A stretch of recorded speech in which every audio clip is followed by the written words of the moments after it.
The sound of the train wheels was a mournful, rhythmic clatter, a sound that, to Captain Elias Vance, had become the only steady beat in a life unmoored by war.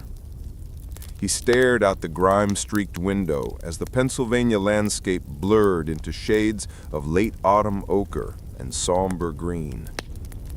It had been 4 years since he'd seen these familiar fields, 4 years since he'd traded the quiet certainty of his family's mill in Lancaster County for the absolute, terrifying chaos of the Army of the Potomac. He was going home, but the Elias Vance who boarded this train was not the same young man who had left. The war had ended 5 months ago, in April of 1865. Lincoln was dead, Richmond was in ashes, and the nation was struggling to stitch itself back together. Elias had survived Antietam, Fredericksburg, and the relentless, grinding horror of the wilderness. But it was the 3 days in July of 1863, the brutal symphony played out across the fields and ridges of Gettysburg, that truly claimed him. He felt the weight of it now, not just in his soul, but in the stiff, unnatural way he held his left arm, a legacy of a bullet that had shattered bone and his illusion of invincibility. His hand went to the pocket of his worn olive-drab uniform coat, touching the smooth, cold surface of the object he carried. It wasn't a medal, nor a letter from home. It was a simple, tarnished brass locket, found clutched in the hand of a fallen man at the base of Little Round Top. A Confederate soldier, barely a boy, whose eyes had held a mixture of terror and resignation that Elias would never forget. He hadn't been able to leave it. It felt like an anchor to a moment he couldn't afford to forget, or maybe a responsibility he couldn't put down. The train slowed, the whistle blowing a long, lonesome cry that echoed the emptiness inside him. He was in Lancaster. Stepping onto the platform, the air hit him, a blend of wet coal smoke, cut timber, and the distinctive scent of the rich, dark Pennsylvania soil. It was the smell of home, yet it felt alien. The town was alive, bustling with a fragile, almost hysterical energy of recovery. People laughed too loudly, their movements too quick, as if trying to outrun the shadow of the recent past. A familiar figure stood waiting by an aging horse and cart. Josiah, the grizzled foreman of the Vance family mill, his face a road map of worry lines, now creased with a tentative, hopeful smile. "Captain Vance, welcome home, son. Your father, he's beside himself with relief," Josiah said, his voice thick with emotion, as he took Elias's good hand in a firm, calloused grip. "Josiah, it's good to see a friendly face," Elias managed, his voice rusty from disuse. He hadn't spoken much on the journey. He had been listening instead. He had been listening for her. The haunting had begun not on the fields of Gettysburg, but 2 weeks after the battle, while recovering in a field hospital. It was a sound first, a crystalline, sorrowful soprano voice, too near and too clear to be real, singing a hymn he couldn't quite place. Then the whisper, a name, his name, breathed against his ear in the dead of night, followed by a rush of cold air that raised goosebumps on his feverish skin. Now, even here, in the heart of his hometown, he heard it, a faint, almost imperceptible shushing sound, like silk brushing stone. Josiah loaded the meager trunk onto the cart. As they drove through the familiar streets, Elias noticed the subtle scars of war, a missing window pane here, a faded Union flag there, a woman in deep mourning, black on a porch swing. They reached the Vance estate, a grand old stone house nestled beside the rushing waters of the Conestoga River, where the family mill stood, a monument to generations of hard work. His father, Arthur Vance, a man of stern principle and quiet strength, met him at the door. He was grayer, thinner, but his eyes, the same piercing blue as Elias's, were alight with genuine joy. The reunion was tender, yet strained. There were no grand declarations, only tight embraces and the unspoken acknowledgment of the gulf between them. Elias's mother, Mary, wept silently, her hands tracing the lines of suffering on his face. That evening, the silence of the house was punctuated only by the crackle of the hearth fire. Elias sat alone in his old study, surrounded by the books he once loved. He tried to read Walden, but the words felt hollow. He needed to face the haunting. It was a presence, a cold spot in the room, a disturbance in the air. He pulled the brass locket from his pocket and placed it on the mahogany desk. It was an oval shape, intricately engraved with a single blooming rose. "Show yourself," he said, his voice low, a challenge to the unseen. The temperature in the room plummeted instantly. The flame of the oil lamp flickered violently, though the windows were tightly shut. A scent, sweet and cloying like wilting lilies, filled the air. And then he saw her. She materialized slowly, like smoke resolving into form, standing beside the bookshelf. She was a woman of ethereal, haunting beauty, dressed in a simple gray linen dress that looked like it was woven from moonlight. Her hair, the color of midnight, tumbled unbound around shoulders that seemed too fragile to hold the weight of the world. But it was her eyes that held him captive, large, luminous, and filled with an ancient, unbearable sorrow. They were the color of the granite rocks on Little Round Top. She was utterly, perfectly silent. Elias had faced down Confederate artillery at point-blank range, but this spectral presence was the only thing that had ever truly paralyzed him with fear and, strangely, a profound, aching pity.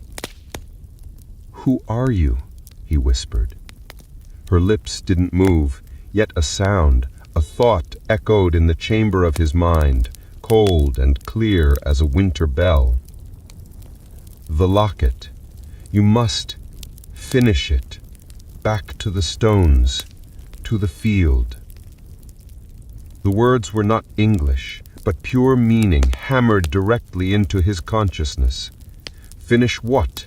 What is in the locket?" he demanded, his hand reaching for the object.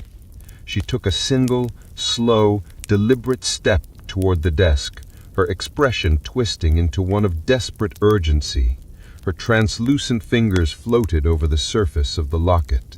Gettysburg. He waits. As suddenly as she appeared, she was gone. The room returned to its normal temperature, the lamp flame steadied, and the scent of lilies evaporated, replaced by the mundane smell of dust and old paper. Elias stared at the locket. He knew what he had to do. The war hadn't released him.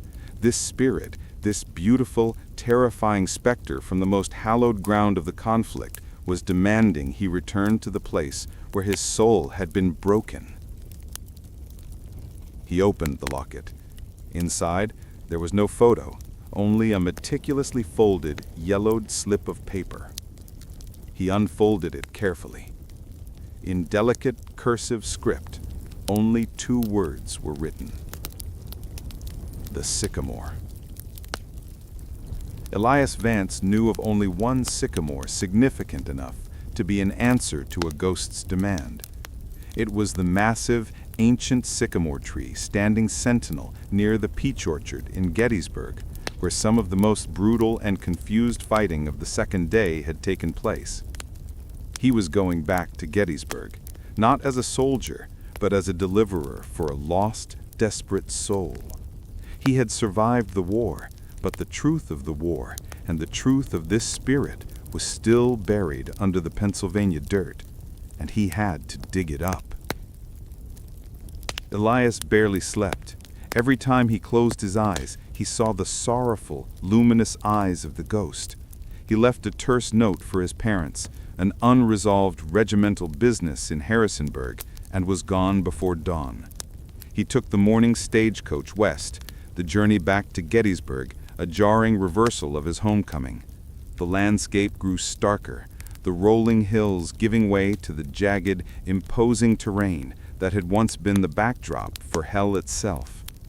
The other passengers, a traveling salesman, a dour farmer, and an elderly woman knitting furiously, chattered about reconstruction taxes and the price of grain.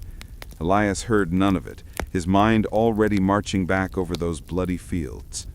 The brass locket felt heavy in his coat pocket, a warm spot against the cold air, a physical link to the terror he was seeking.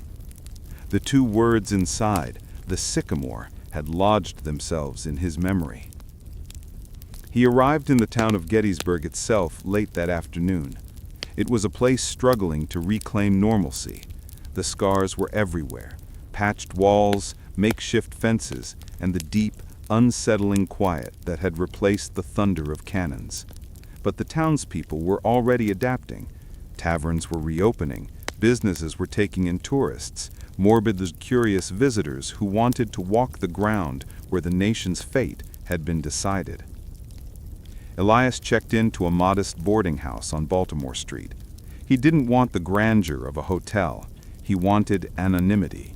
He needed to be invisible to the living while attempting to be visible to the dead. That evening he ventured out to a local eatery. He ordered stew and attempted to eat, but the food tasted like ash. Instead, he listened. He listened to the murmurs of the men around him, former soldiers, townsmen who had hidden in their cellars, and a few scavengers trying to make a quick profit from leftover ordnance. He eventually steered the conversation toward the battle, and specifically the peach orchard, the area the ghost had indicated. "Any strange things happen out near the Shurfy farm, near that big old sycamore?" Elias asked a man nursing a mug of cider, a local whose eyes held the haunted look common to anyone who had seen the battle up close. The man, whose name was Silas, paused, his brow furrowing. "Strange? Captain, the whole damn battlefield is strange. The air still smells like ozone and regret out there. But the sycamore, yeah, folks talk. They say you hear things when the sun goes down, whispers, and sometimes they say you see lights." "Lights?" Elias pressed. Silas leaned closer, his voice dropping. "Like a lantern, but not quite, moving low, slow, mostly down by the wall where Barksdale's Mississippi Brigade hit.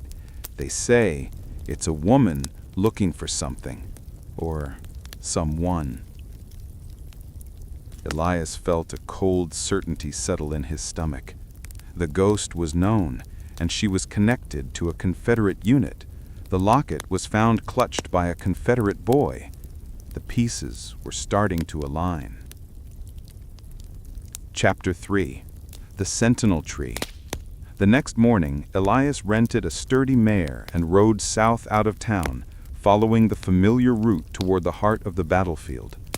The monuments were already beginning to appear, simple stone markers hastily erected, paying homage to the fallen. He rode past the rolling expanse of the wheat field, a place of unspeakable carnage, now peaceful and still. He passed the Sickles Angle, where General Sickles had disastrously advanced his corps. Finally, he arrived at the intersection of roads that formed the peach orchard.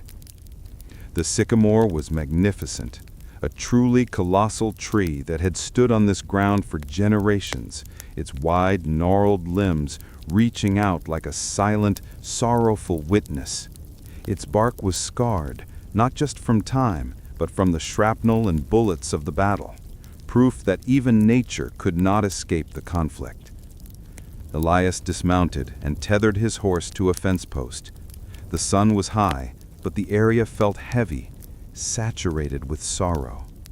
He pulled the brass locket from his pocket and held it out so the faint message inside was visible. "I'm here," he said, his voice echoing slightly in the stillness. "Show me." Nothing. The air was calm, the sun warm. The ghost of Lancaster was silent here. Perhaps she only manifested in the confines of her trauma, or perhaps she needed the cover of darkness. Elias spent the entire day meticulously searching the area around the sycamore. He walked the perimeter of the low stone wall that ran along the property line, the very wall where Silas had mentioned the spectral lights. He was looking for any anomaly, any sign that someone had hidden something or dug something up. It was late in the afternoon, the long shadows stretching out across the field, when he found it. Beneath a massive root of the sycamore, where the dirt had been slightly eroded by rain, a faint indentation was visible. He knelt down, using his knife to gently scrape away the loose soil. It wasn't a grave, but a small, shallow depression, almost perfectly square. He dug with his hands, his fingers quickly hitting something hard. He pulled it out, a small, dark cedar box, no larger than a cigar box. It was weathered and slightly warped, but the latch was still intact. He opened it. Inside, nestled on a faded piece of crimson velvet, lay 2 items. The first was a miniature portrait painted on ivory. It was a beautiful, clear rendering of a young woman, the same woman as the ghost, though here she was vibrant, alive, and smiling. Her midnight hair was pulled up, and her luminous eyes sparkled with mischievous joy. The second item was a folded, thin sheaf of letters bound by a piece of blue ribbon that had once been bright, but was now nearly black with decay. Elias's hands trembled as he touched the portrait, feeling the chill of the cedar box. He had found the Confederate soldier's secret, the reason he had died clutching the locket, a final desperate connection to the life he had lost. He picked up the letters. They were addressed to a Private Thomas Flynn of the 17th Mississippi Infantry, Barksdale's brigade, the very unit Silas had mentioned. The first letter was dated May 10, 1863, from a small town in Mississippi. It was signed simply, "Your devoted Eliza." Elias looked up at the vast, silent sycamore, then across the field toward the Sherfy house, now a quiet farmhouse. He was no longer on a ghost hunt. He was on a mission of historical, heartbreaking retrieval. He had to read the letters, and he had to find out how a Confederate soldier from Mississippi, carrying the secret of a woman named Eliza, had died at Gettysburg, clutching her empty locket, and why his beloved was still wandering the battlefield, waiting for a final word. Elias sat with his back against the rough, scarred bark of the sycamore.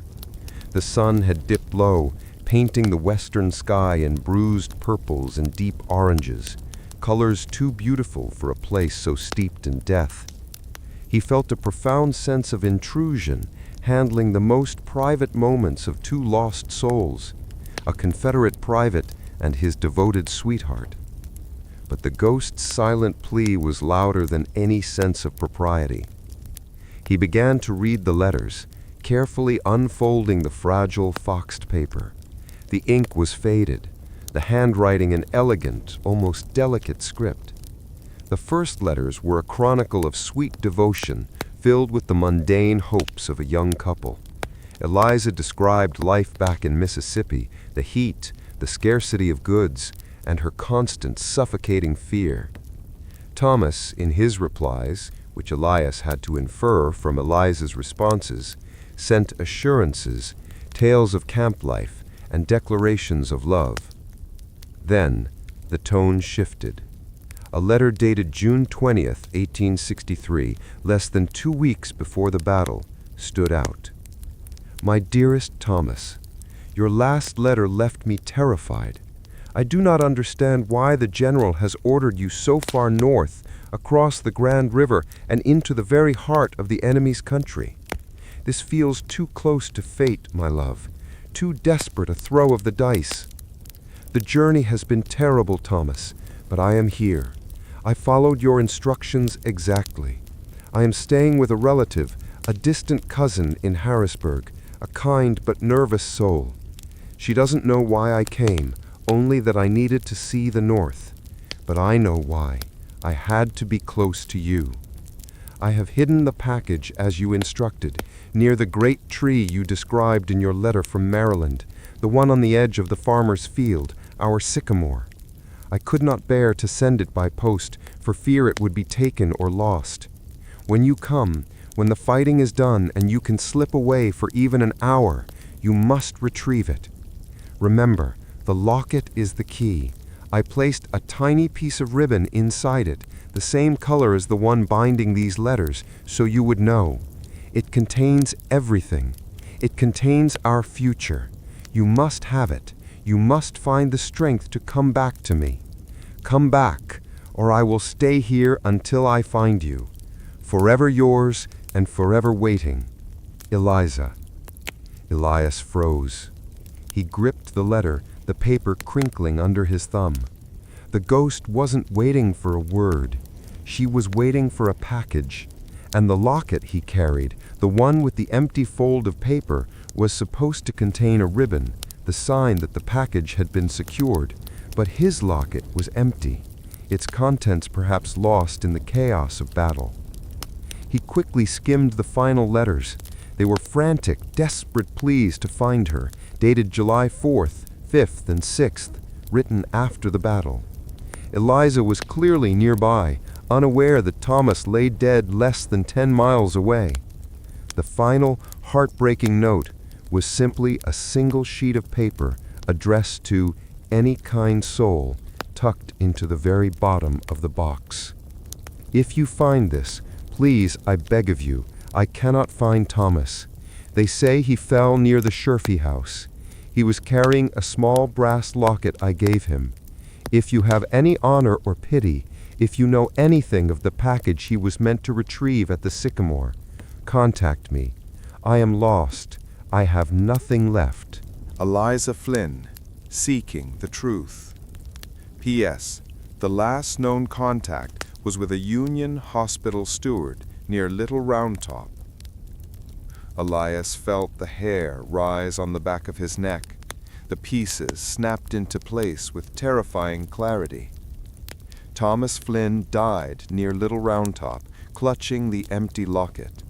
Elias found the locket there, taking it. Eliza came to Gettysburg, hid a package at the Sycamore, and then died, becoming the ghost. She haunts the fields because the package was never delivered, and Thomas never found the key, the ribbon in the locket. Eliza's final note mentioned a Union hospital steward near Little Round Top. Elias was recovering in a Union field hospital near Little Round Top when the haunting began. He was not just a passerby. He was the one who was meant to find this. He was the unintended recipient of her desperate plea. A gust of icy wind swept through the sycamore's branches, though the evening was otherwise calm. The light was almost gone. Elias looked up. Eliza stood before him, clearer now than she had been in his study, her translucent gray dress rippling like water. Her eyes, filled with centuries of unanswered grief, looked down at the cedar box in his hands. Her voice, the cold thought in his mind, was firmer now, less sorrowful and more commanding. You have it. The package is safe, but the locket is broken. The ribbon is gone. He never knew. He died without the promise. She gestured toward the box, her face etched with agony. The promise is broken. Only one man can fix it. The man who saw me fall. The man who carried my last hope. Who? Elias whispered, holding his breath. Who carried your last hope? The ghost pointed, not to the north, where he had come from, but to the south, toward the jagged peaks of Little Round Top, veiled in the twilight. The general's aide. He took what was mine. He has the ribbon. Find him. Deliver it all. Only then can I rest. The cold retreated, and Eliza faded into the darkness beneath the sycamore. Elias was left alone, surrounded by the silence of the battlefield, clutching the tragic letters and the name of a new target, the general's aide. His mission had escalated from finding a hidden box to tracking down a high-ranking officer, perhaps across the entire reunited nation, all to deliver a tiny piece of blue ribbon and fulfill the promise of a Confederate ghost. Chapter 5. The General's Aide. Elias spent the early morning hours back in the boarding house, poring over the documents he had recovered. He couldn't shake the phrase, the general's aide. This was not an enlisted man or a minor officer. An aide to a general, especially during such a crucial battle, would be a member of the upper staff, a man of connection and means. Finding him wouldn't be simple. He reviewed his own wartime memories, focusing on the days immediately following the battle when he was recuperating near Little Round Top. The field hospitals were scenes of controlled chaos, a constant flow of the wounded from both sides. Union surgeons worked tirelessly, but there was also staff tasked with collecting and cataloging personal effects from the fallen, both Union and Confederate, before burial. An aide to a Union general, collecting effects. Elias needed a source of information beyond the whispers of the haunted fields. He knew exactly where to start: the Grand Army of the Republic.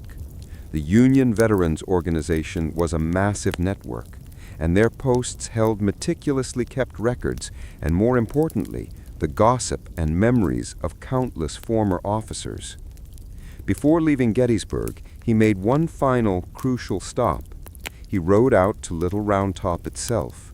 Climbing the steep, rocky slopes, the view was breathtaking and terrifying. He located the spot where he'd been wounded, the spot where the 20th Maine had famously defended the flank. It was here, down the slope, that he'd found Private Thomas Flynn. He stood silent for a moment, a veteran paying tribute to an enemy he now understood. Then he looked for the marker, the place where Flynn's temporary grave would have been. He found only the permanent markers of the Union dead. Confederate dead were often interred quickly or moved later to Southern cemeteries. He pulled out the cedar box and placed the portrait and letters inside again. He closed the locket, holding it tightly. Thomas, Eliza, I have the package. I'm going after the last piece. I'll finish this. Elias took the next available train to Washington, D.C.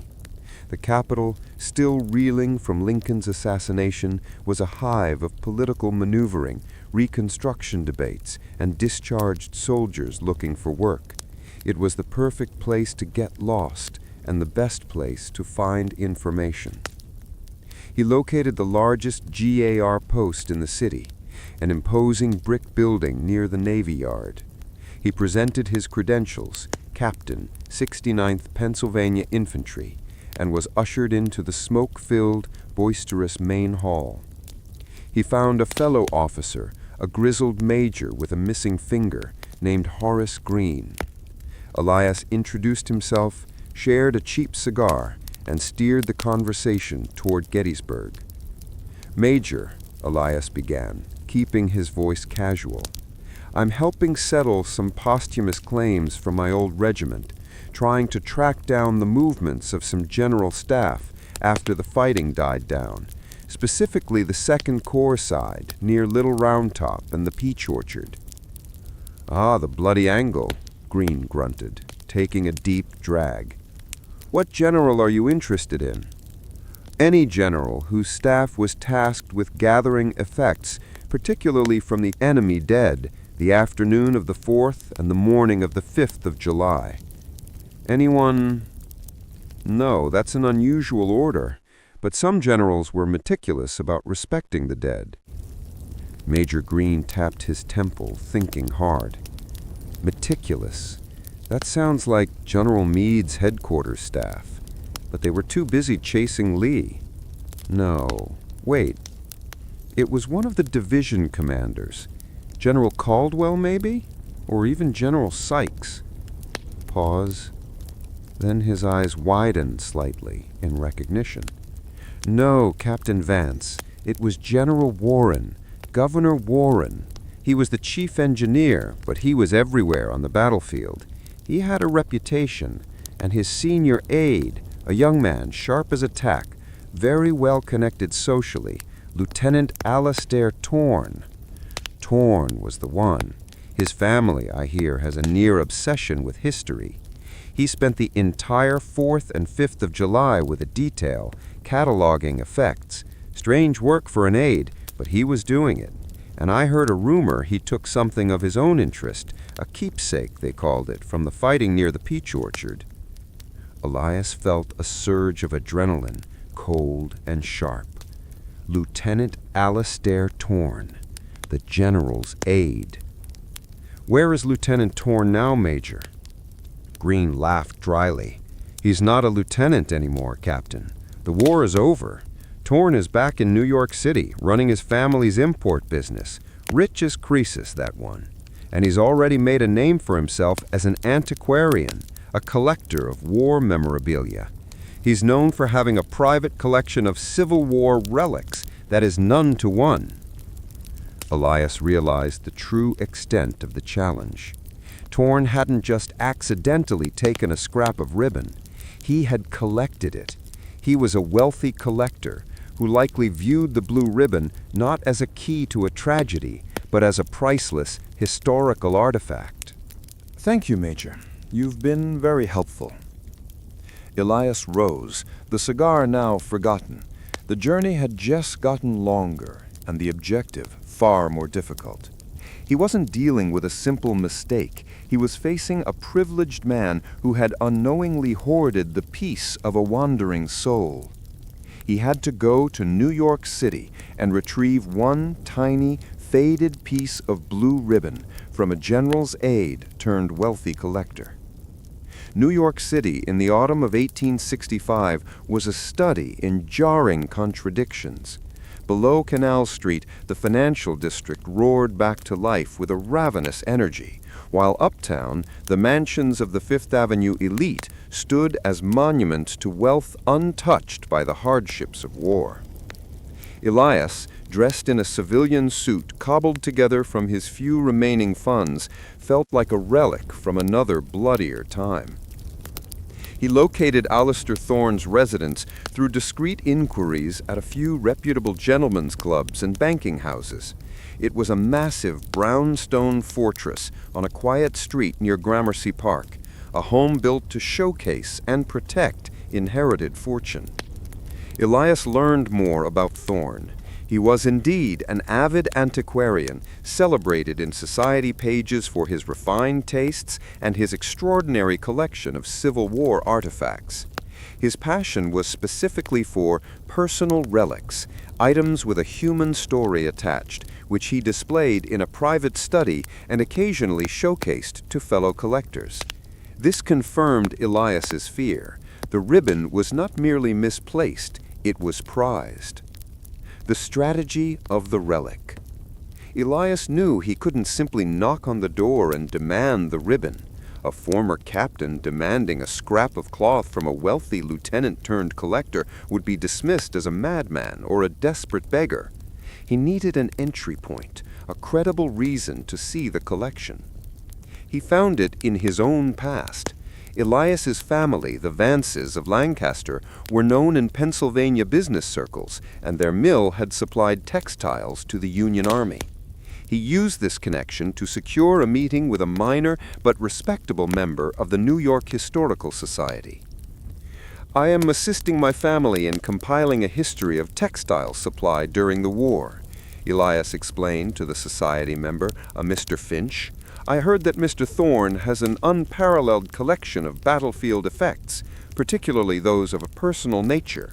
We are interested in seeing how soldiers personalized the cloth they carried, ribbons, patches, sentimental items, to include in our historical account." The ruse worked perfectly.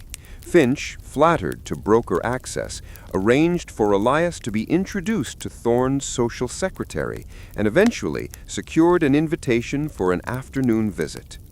2 days later, Elias found himself standing in Alistair Thorne's opulent parlor. Thorne himself was a man in his late 20s, impeccably dressed, with a sharp, intelligent face and eyes that held a slightly unsettling glint of proprietary pride. "Captain Vance," Thorne said, extending a hand with a patronizing warmth, "a pleasure. I hear your family's contribution to the war effort was substantial, and you survived Gettysburg, a remarkable feat." "Thank you, Lieutenant Thorne," Elias replied, keeping his tone measured. "I understand your own service was unique, a concentration on the historical record, even amidst the fighting." Thorne smiled, accepting the compliment readily. "One must document history, Captain. Others focused on creating it. I preferred to preserve its residue. Come, let me show you my sanctuary." He led Elias into his private study. It was less a study than a museum of sorrow. Glass display cases lined the walls filled with grim treasures, spent bullets flattened on impact, pieces of shrapnel, tattered Union and Confederate flags, and countless personal effects, battered Bibles, broken spectacles, photographs of wives and children. Elias felt the air thicken, heavy with the weight of stolen memories. This was a man who collected death, sanitizing the horror into historical objects. He paused before a central, custom-made, velvet-lined case lit by a tiny gas lamp. "This, Captain Vance, is the heart of my collection. I call it the final attachments." The case held the most intensely personal items: a wedding ring, a lock of hair still tied with a thread, a small, dark, leather-bound prayer book pierced clean through by a mini-ball. "The war," he elaborated with academic detachment, "was a furnace that separated the essential from the trivial. These are the essentials, the things men carried to their graves." Elias scanned the case, his heart pounding against his ribs. He was looking for a single, faint piece of blue ribbon. He saw it. Nestled between a pair of brass shoulder boards and a tarnished cavalry button lay a small, dark cedar box, not the one he found, but another. Beside it, stretched taut against the red velvet, was a faded piece of blue satin ribbon, no longer than a finger. It was tied with a tiny, perfect bow. "That ribbon," Elias said, his voice completely level, pointing to the piece. "It's Confederate, I presume." Thorne chuckled.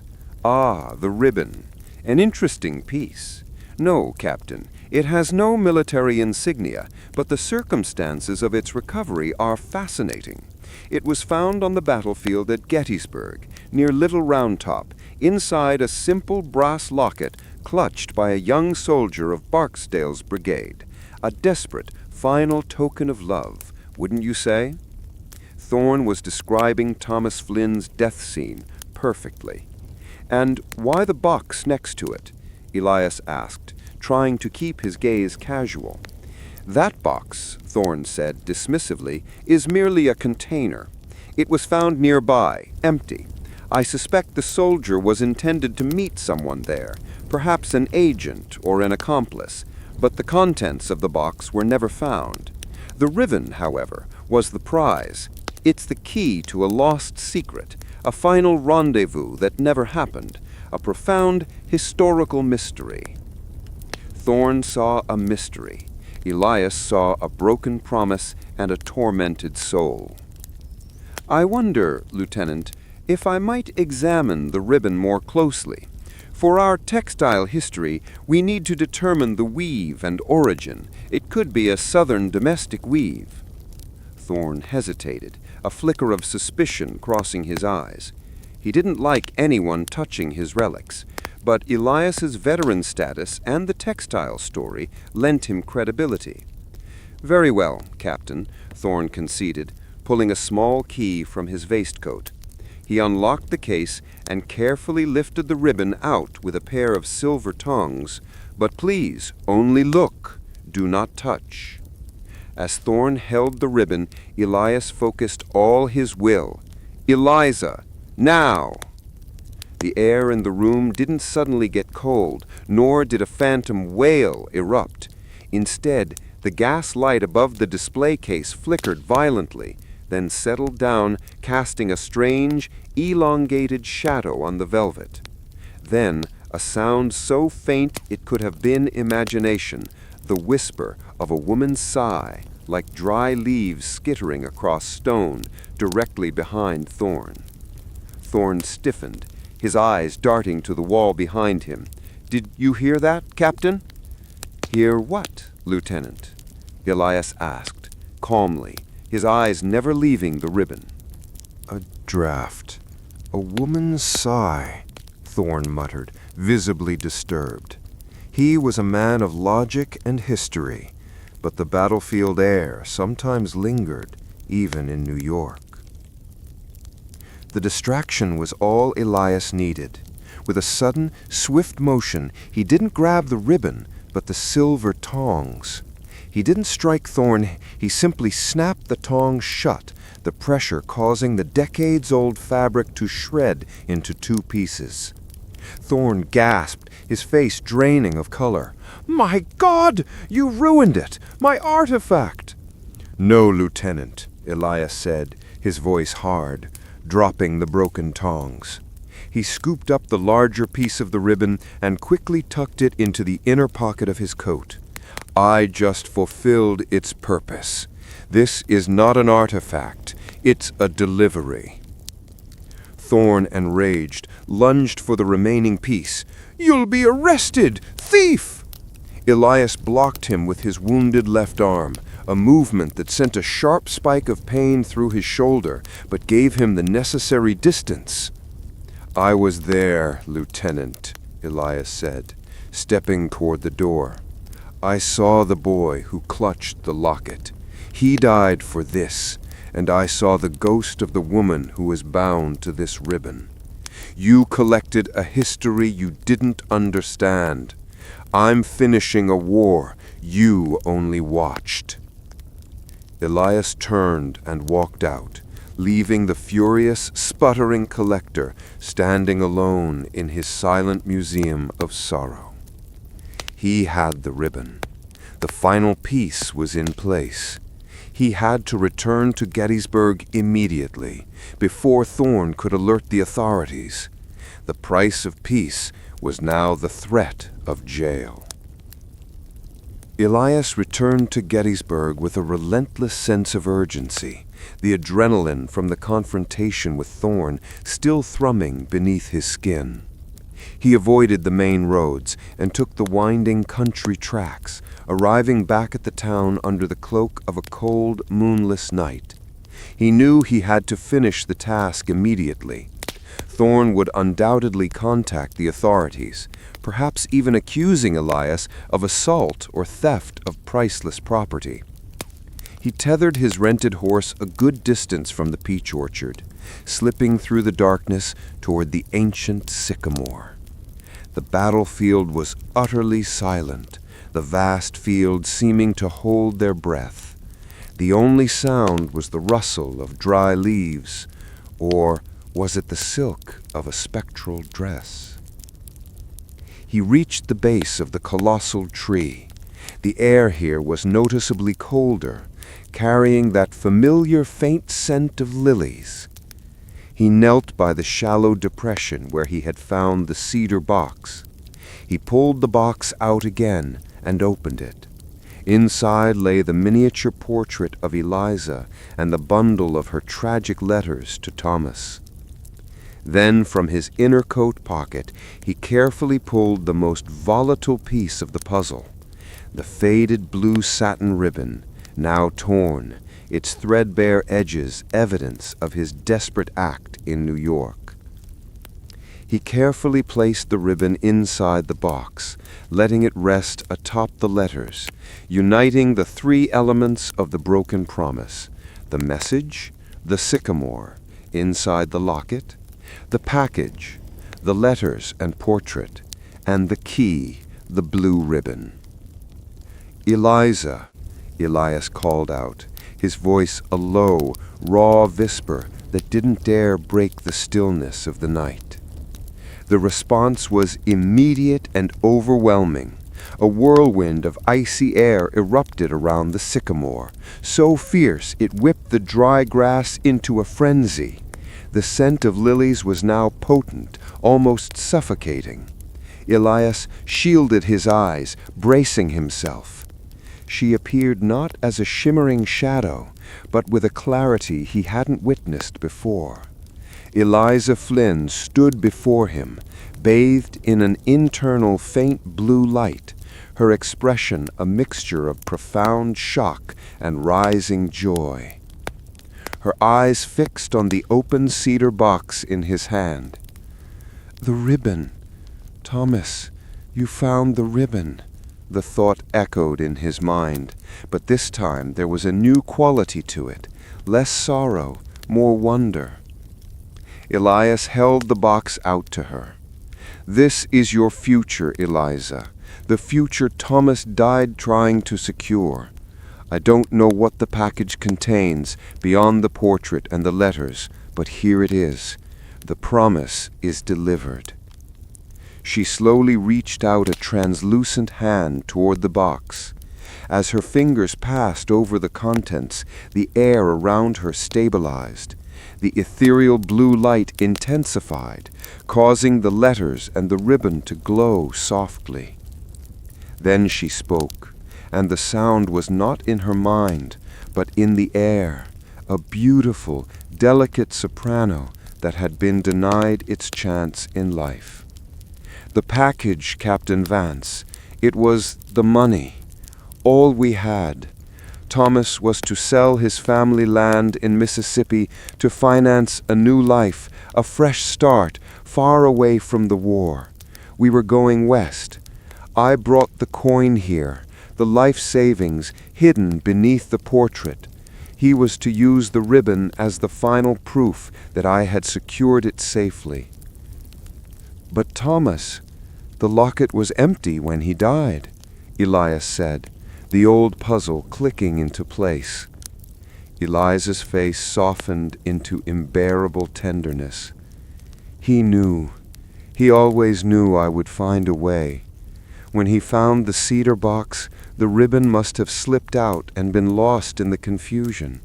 He died clutching the empty locket, hoping that if someone found it, they would search for the final message. He died believing the money was safe for me." The blue light around Eliza intensified, warming the air. She didn't look tormented anymore. She looked ready. "What happens now, Eliza?" Elias asked, gently closing the cedar box. She smiled, a peaceful, radiant expression that banished all the terror he had ever felt from her haunting. "The promise is fulfilled. The love is recognized. The journey is over." She began to fade, but before she was completely gone, she looked past Elias, across the fields, toward the silent ridge of Little Round Top. "Thank you, Captain Vance. Tell the world that even in the greatest war, some battles are fought for love, and some deaths are paid by strangers." The spectral blue light contracted, pulled inward as if by an invisible force, and vanished completely. The strong scent of lilies disappeared. The cold dissipated. The night air returned to its normal late autumn chill. Elias was alone, kneeling in the dirt beneath the sycamore. The silence was different now. It wasn't the silence of waiting or sorrow. It was the silence of peace. The land, saturated with the history of violence, finally had one story that ended in resolution. He stood up, clutching the cedar box. His obligation was done, but the story was not. Elias did not go back to Lancaster immediately. He used the resources inside the cedar box, the money, which turned out to be a surprising cache of gold and silver coin, worth a significant sum even after the war, to trace Elias's distant cousin in Harrisburg. He used that connection to find the Confederate grave records. With tireless effort, Elias located the final resting place of Private Thomas Flynn in a segregated cemetery in Richmond, Virginia, where many of the Southern dead from Gettysburg were eventually interred. Elias Vance, the former Union captain, traveled south. He used a portion of the Flynn fortune to commission a beautiful, humble marker. He placed the cedar box with the portrait, the letters, and the fateful blue ribbon into the ground beneath the stone. The epitaph he chose was simple, drawing on the deepest truth he had learned on the haunted fields of Gettysburg. Private Thomas Flynn, CSA, 17th Mississippi Infantry, killed at Gettysburg, July 2, 1863. He kept the promise. At last, he rests with his love. What if the greatest discovery in the age of exploration wasn't a continent, but a secret? A secret so potent, so utterly corrupting, that it rewrote the destiny of an empire and drove a brilliant mind past the limits of sanity. This is not just a tale of gold and glory. This is the documented descent of one man, Captain Hernan de Valera, into the alluring, terrifying heart of 15th century greed, an obsession that began with a lie and ended in madness on a map that shouldn't exist. The year is 1498. Europe is a fever of expansion. Columbus has already returned, his tales of a new world igniting a manic scramble among the crowns of Portugal and Spain. But while the great fleets chase the known horizons, far from the sun-drenched ports of Lisbon, a shadow lurks, Captain Hernan de Valera. De Valera was not a man of noble birth, but his ambition was sharper than any blade. He was an outsider, a Castilian navigating the treacherous waters of Portuguese exploration. His skill with a sextant was legendary, his intuition for the hidden currents uncanny. But his greatest asset was his desperate need for legacy, a driving force that would ultimately be his undoing. Records from the Torre do Tombo and Lisbon, the National Archives, paint de Valera as a difficult, brilliant man. His journals, later recovered in a locked chest in a monastery in Madeira, are meticulous, bordering on obsessive. The early entries are full of nautical calculations, supplies, and terse notes on crew discipline. They tell the story of a routine 2-year voyage for the Portuguese crown, tasked with charting the lesser-known islands off the coast of Africa. But in the summer of 1498, the meticulous journal entries fracture. De Valera's flagship, La Sombra, the Shadow, a sturdy caravel built for speed and long-distance hauling, was caught in a freak, unseasonal squall far south of the Cape Verde Islands. The storm was brutal, lasting 3 days. When the skies cleared, the familiar constellations were skewed, and the magnetic compass spun wildly. The crew, already superstitious, whispered of divine displeasure. De Valera, however, saw something different. He saw opportunity. His journal entry from that day reads, chillingly, "The storm did not punish us, it cleansed the path. The stars are new. The world is larger than they know in Lisbon." For 2 weeks, he drove La Sombre into the uncharted east, ignoring the protest of his chief navigator, a devout man named Padre Antonio. They sailed into a region of the Atlantic known, even then, as the Sea of Whispers, a place where ships reportedly vanished without a trace, swallowed by perpetual fog banks. And then they found it, Ethelgard. The name is derived from de Valera's later almost mythological writings, meaning noble enclosure in an archaic Germanic tongue he was known to study. It was an island that defied all known geography. It was small, perhaps 30 miles long, but it rose from the ocean like a colossal black obsidian tooth. Its geology was unlike anything in the Atlantic chain. Towering black volcanic peaks, strangely flat atop, draped in a jungle so dark green it seemed to absorb the light. The air around it was thick, cloying, yet intoxicatingly sweet, like crushed jasmine and iron. The first mate, Gaspar, noted in his own rough log recovered years later, "We smelled the island before we saw it, a stench of flowering death." De Valera's first landing on Ethelgard marks the point where history ends and the legend begins. The captain's initial exploration was cautious. The jungle was impenetrable, the coast treacherous. But on the third day, an unnerved cabin boy fetching water from a spring that bubbled with an oily, strangely warm liquid stumbled upon the truth that would change everything. He brought back a handful of glittering pebbles. They were unlike the mundane gold dust of the Caribbean. These were large, unblemished nuggets of pure electrum, a naturally occurring alloy of gold and silver, but with a strange, dark sheen. More astonishingly, they were crudely shaped, as if weathered by time, and they lay scattered on the ground as carelessly as common river stones. De Valera's journal exploded with triumph. The true Ophir, the legends of the Moorish sailors were true. We have found the fountainhead of wealth, a place where the earth weeps gold. The crown will be ours. No, the crown will be mine. He had found a fortune, but as we shall see, the island had found something in him too, something that the glittering electrum amplified, nurtured, and finally consumed. The fortune was real. The cost was his soul, and the souls of every man who set foot on the Black Isle. The sheer, staggering wealth of Ethelgard is the documentary's first great truth. De Valera did not find a mine. He found a surface deposit. The strange black volcanic rock of the island was permeated with veins of high-grade electrum. Within weeks, the crew, initially terrified of the island's silence and the unsettling nature of the flora, were gripped by an even more powerful fear, the fear of not gathering enough. The captain quickly established a makeshift camp. Discipline, once ironclad, began to fray, replaced by a frenzied, desperate digging.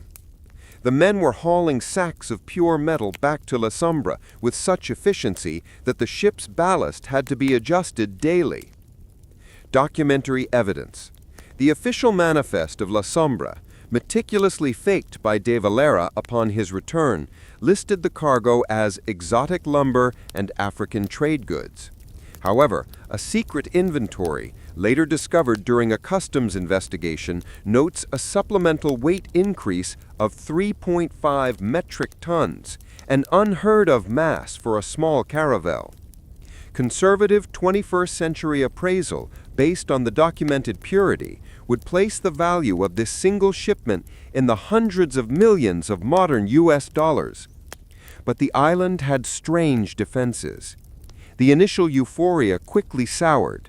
The men began to suffer from a relentless, crippling malaise. They were consumed by vivid, waking nightmares centered on betrayal, mistrust, and an overwhelming, paralyzing cold.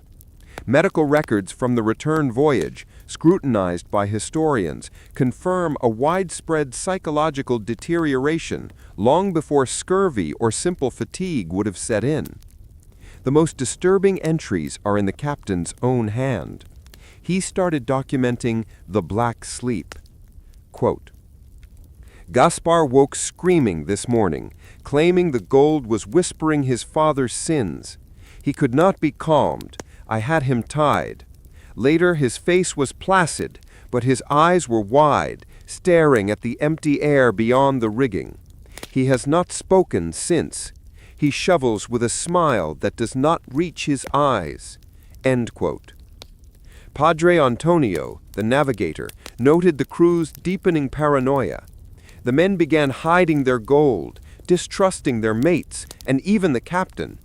Simple tasks became arguments. Arguments became brawls. One sailor, driven mad by the whispers, stabbed another over a misplaced shovel, convinced the man was hoarding. De Valera, far from being immune, seemed to embrace the island's influence. His ambition metastasized into an absolute, chilling conviction of destiny. He believed he was chosen to exploit Aethelgard. His leadership became autocratic, brutal. He executed 2 men, not for theft, but for daring to suggest they turn back. But the worst was the island's demand. The Electrum, he realized, was not simply found. It was extracted by the island itself. Deep within the black jungle, De Valera found the source, a vast geoelectric rock formation, not natural, but clearly built, an impossibly ancient stone altar. Surrounding it were the bones of indigenous species and, more chillingly, a handful of human skeletons, their skulls oddly flattened, positioned in what appeared to be positions of worship or sacrifice. His final entry before their departure reveals the terrifying pact he knew he had made. Quote, "The earth demands a price. The fortune is not a gift, but a debt. I have paid it with the sanity of my men, and in return the isle grants me the wealth to become a king. I must return. I must feed the stone." End quote. He knew Aethelgard was cursed. He also knew he could not, would not walk away from the greatest financial discovery in history. He had found the ultimate fortune, but it had irrevocably warped his perception of the world.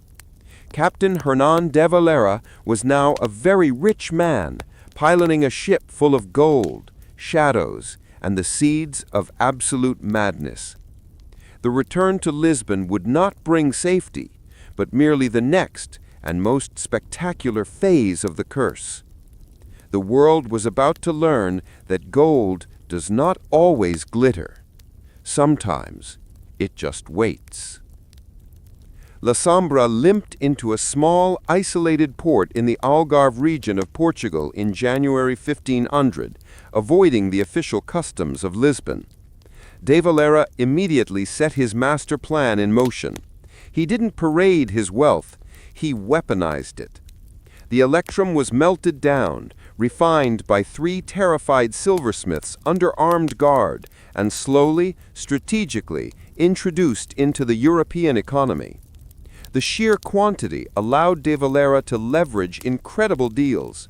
His goal was not personal comfort, it was power.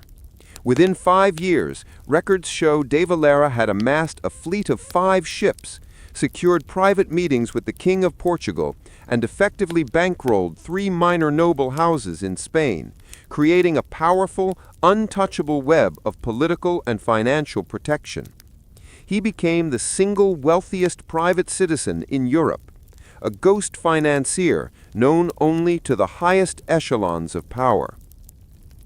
The Valera effect.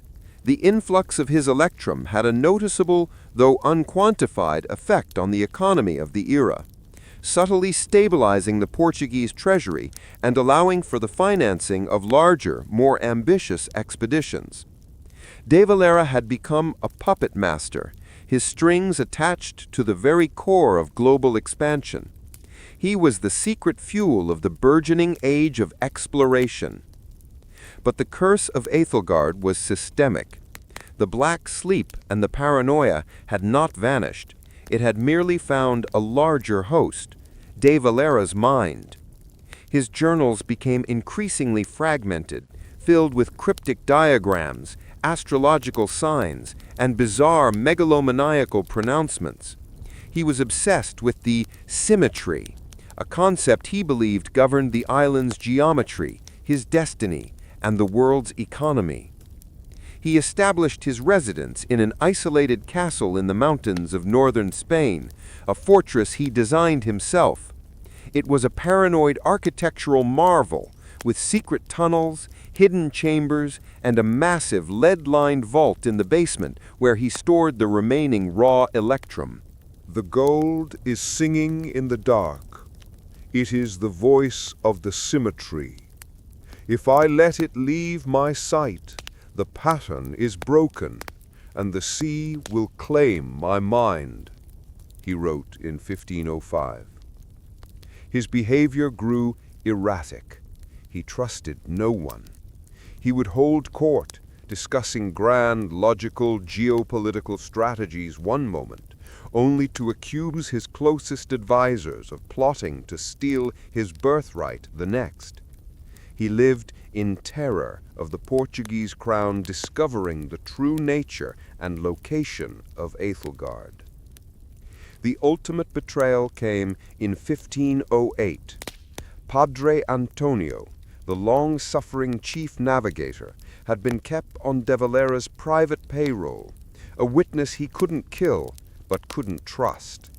Antonio, sickened by De Valera's tyranny and afraid of his increasing madness, finally broke and delivered a detailed, secret memorandum to a senior cleric in Rome, not about the wealth, but about the curse. The memorandum describes the strange geological formations, the human sacrifices, and the effect on the crew. A psychological deterioration so profound that it was attributed to demonic possession. Antonio saw Aethelgard not as a treasure, but as a demonic engine, and De Valera as its tormented high priest. The Vatican, ever attuned to matters of the spiritual and geopolitical, took immediate covert action. They dispatched a secret inquisitor, Father Alvarez, on a mission of extreme discretion, confirm the island's existence, document its nature, and neutralize the threat of De Valera, who was now seen as a dangerous, unhinged man capable of destabilizing Europe. De Valera, unaware of the impending threat, was already planning his return to Aethelgard.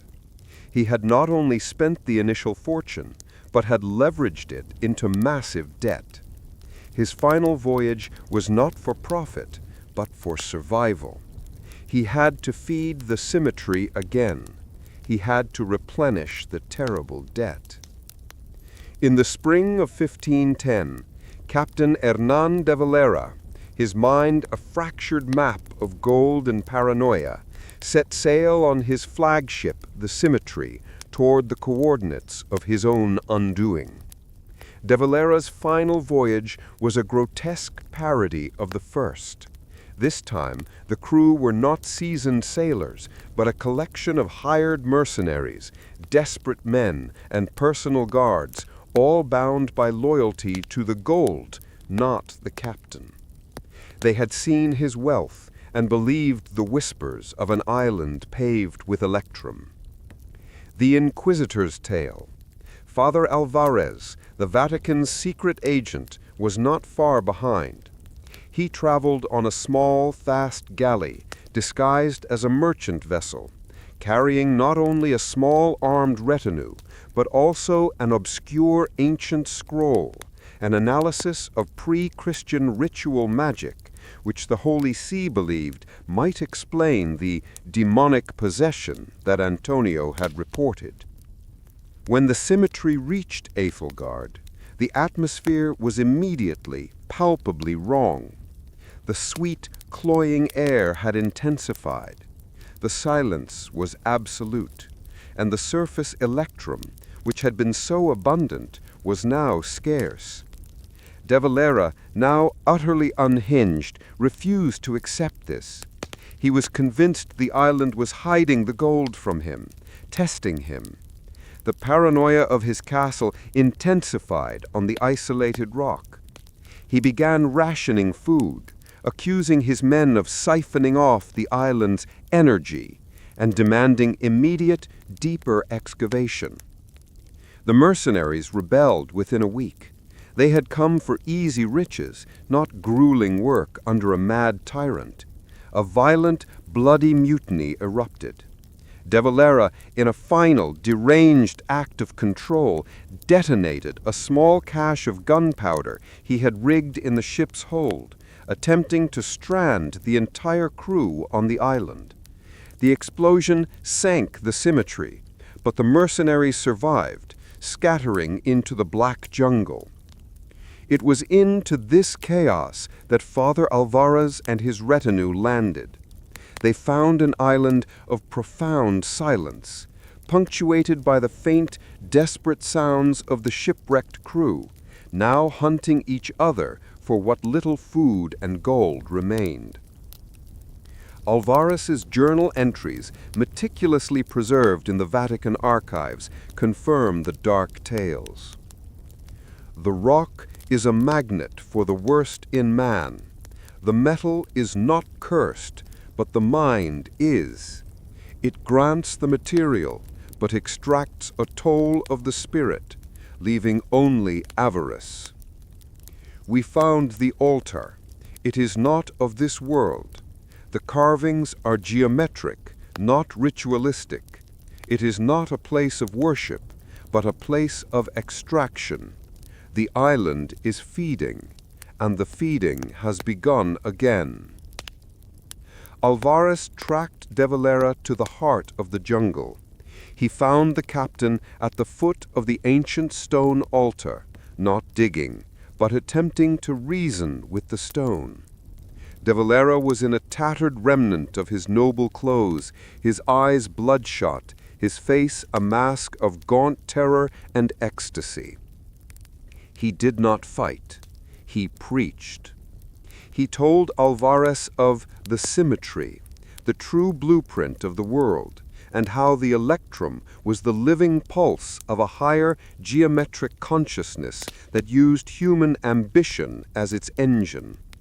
He had found the greatest fortune, and now he was its servant. He was not a man anymore. He was the explorer of madness. Alvarez, a pragmatic man of God, saw not a demon, but a man driven by madness, by a combination of isolation, greed, and a geological phenomenon that defied rational explanation.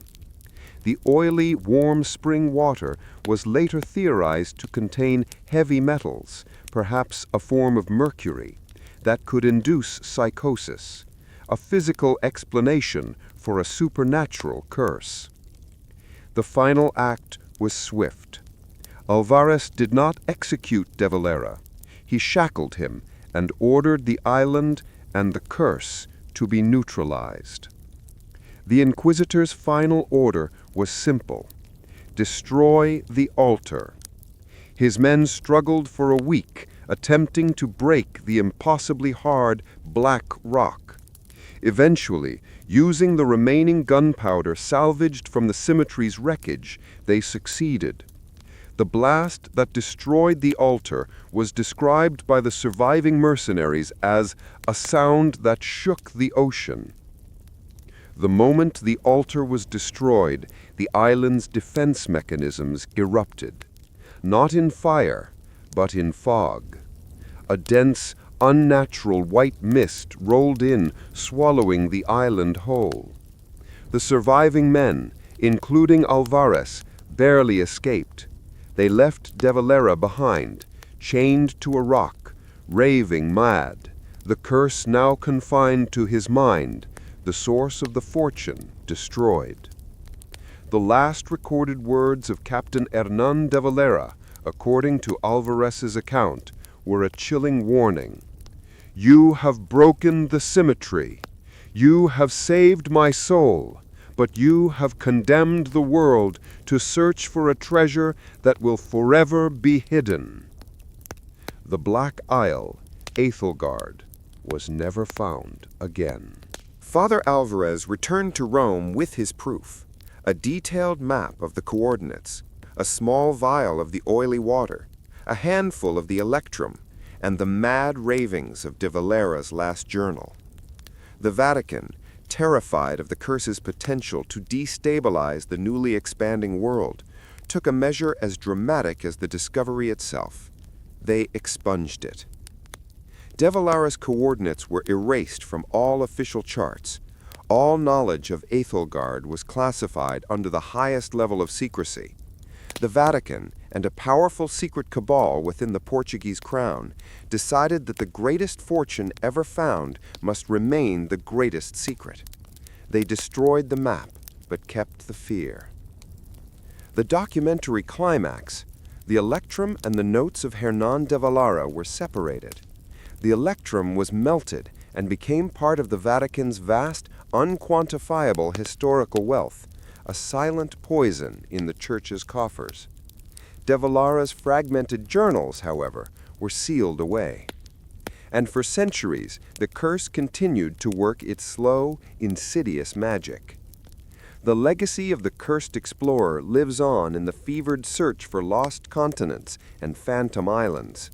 Every fortune hunter, every madman with an old map is unknowingly chasing De Valara's ghost. Aethelgard became the stuff of deep-sea folklore, a myth among pirates and lost navigators, a place of unparalleled wealth and absolute horror. The phantom coordinates. In the 18th and 19th centuries, various explorers and navies reported transient radar-like anomalies in the precise location described in Alvarez's expunged log, a dark shadow on the water that vanished upon approach, a final spectral echo of the Black Isle. The madness in the gold. Even the electrum used by De Valara continued to be a source of ill fortune.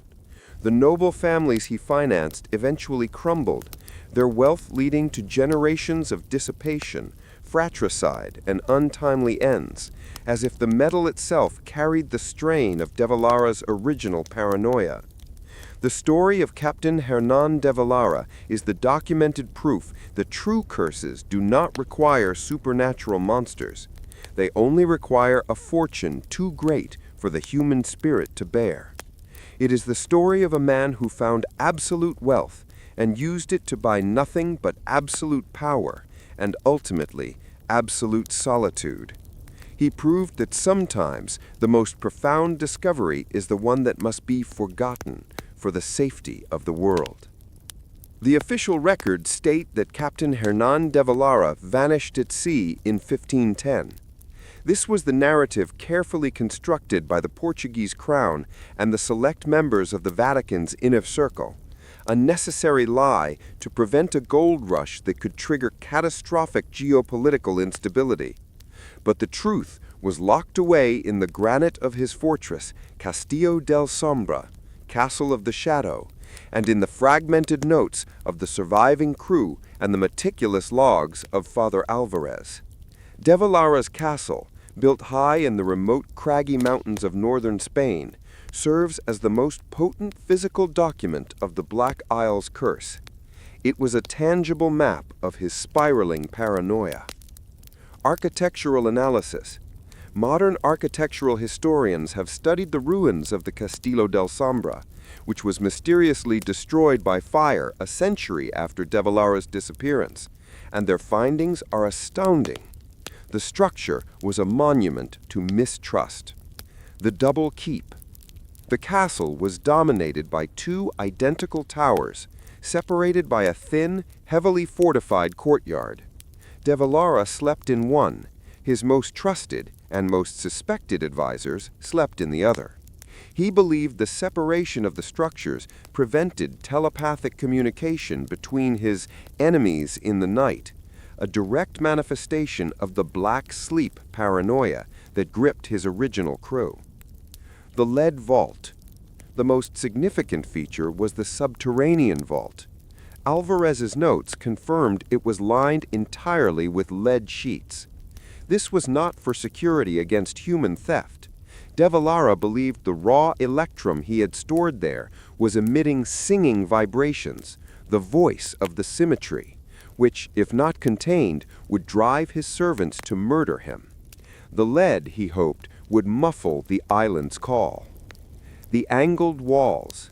The internal geometry of the castle was deliberately obtuse and non-Euclidean. Corners were not right angles, hallway askewed. He was attempting to mimic the unnatural, unsettling, yet deeply satisfying geometry of the Black Isle's central altar.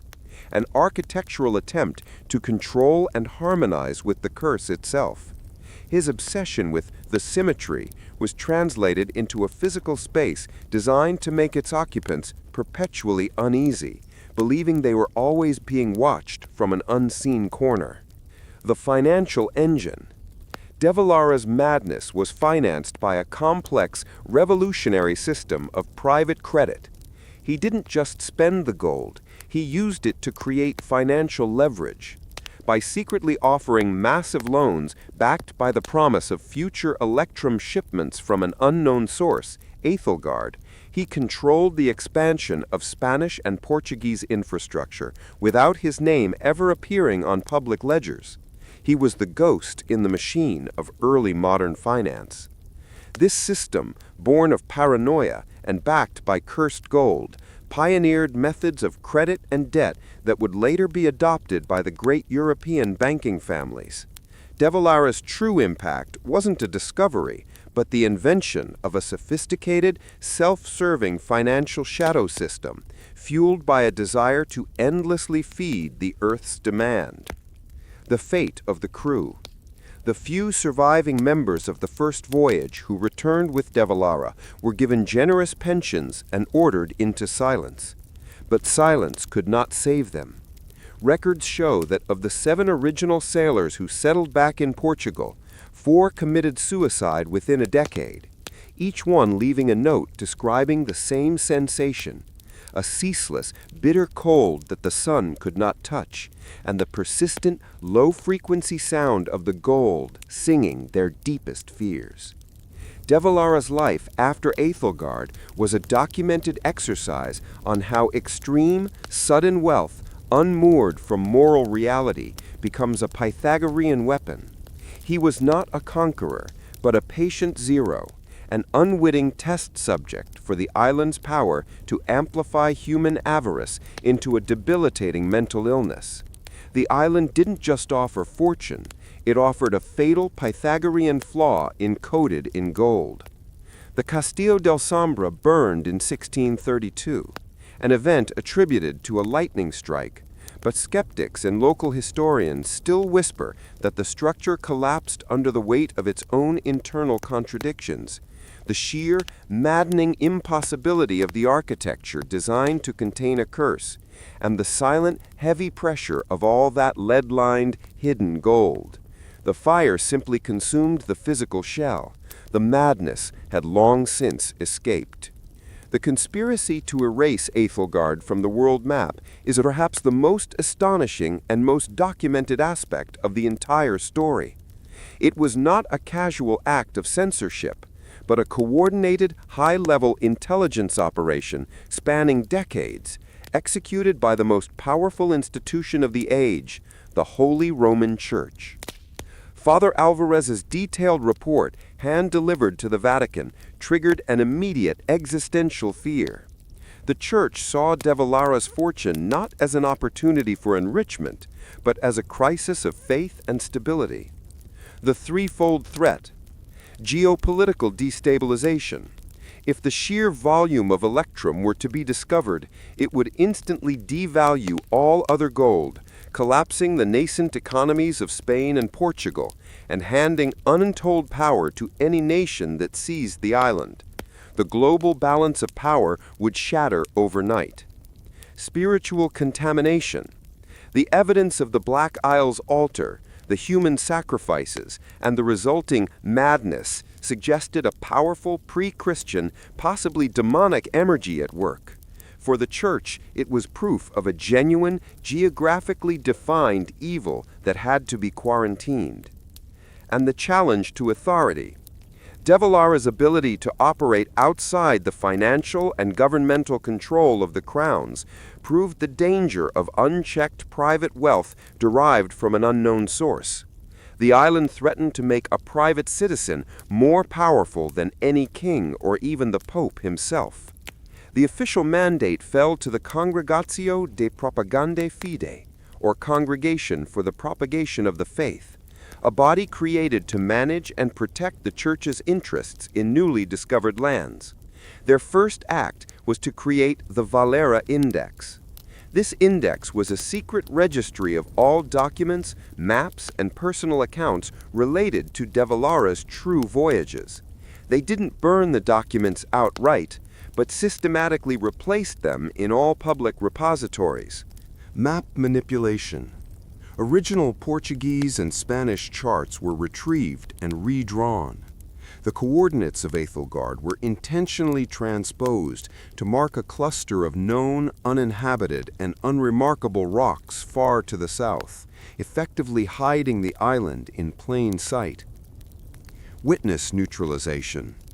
The surviving members of the Sombra and Symmetry crews were given a stark choice: immediate supervised retirement in secluded monasteries or immediate execution for heresy and collaboration with a madman. Most chose the monastery, living out their lives in isolation, their silence monitored by the church. The Alvarez Seal. Father Alvarez's full report, including the geological samples and the last of de Valera's true journal fragments, was placed in the Archivum Secretum Apostolicum Vaticanum, the Vatican's secret archives, under a triple lock system designated Aethelgard. Access was restricted to the Pope and 2 cardinals, a policy that has remained in force, theoretically, for over 5 centuries. The leak and the cartographers. Despite the best efforts, absolute secrecy proved impossible.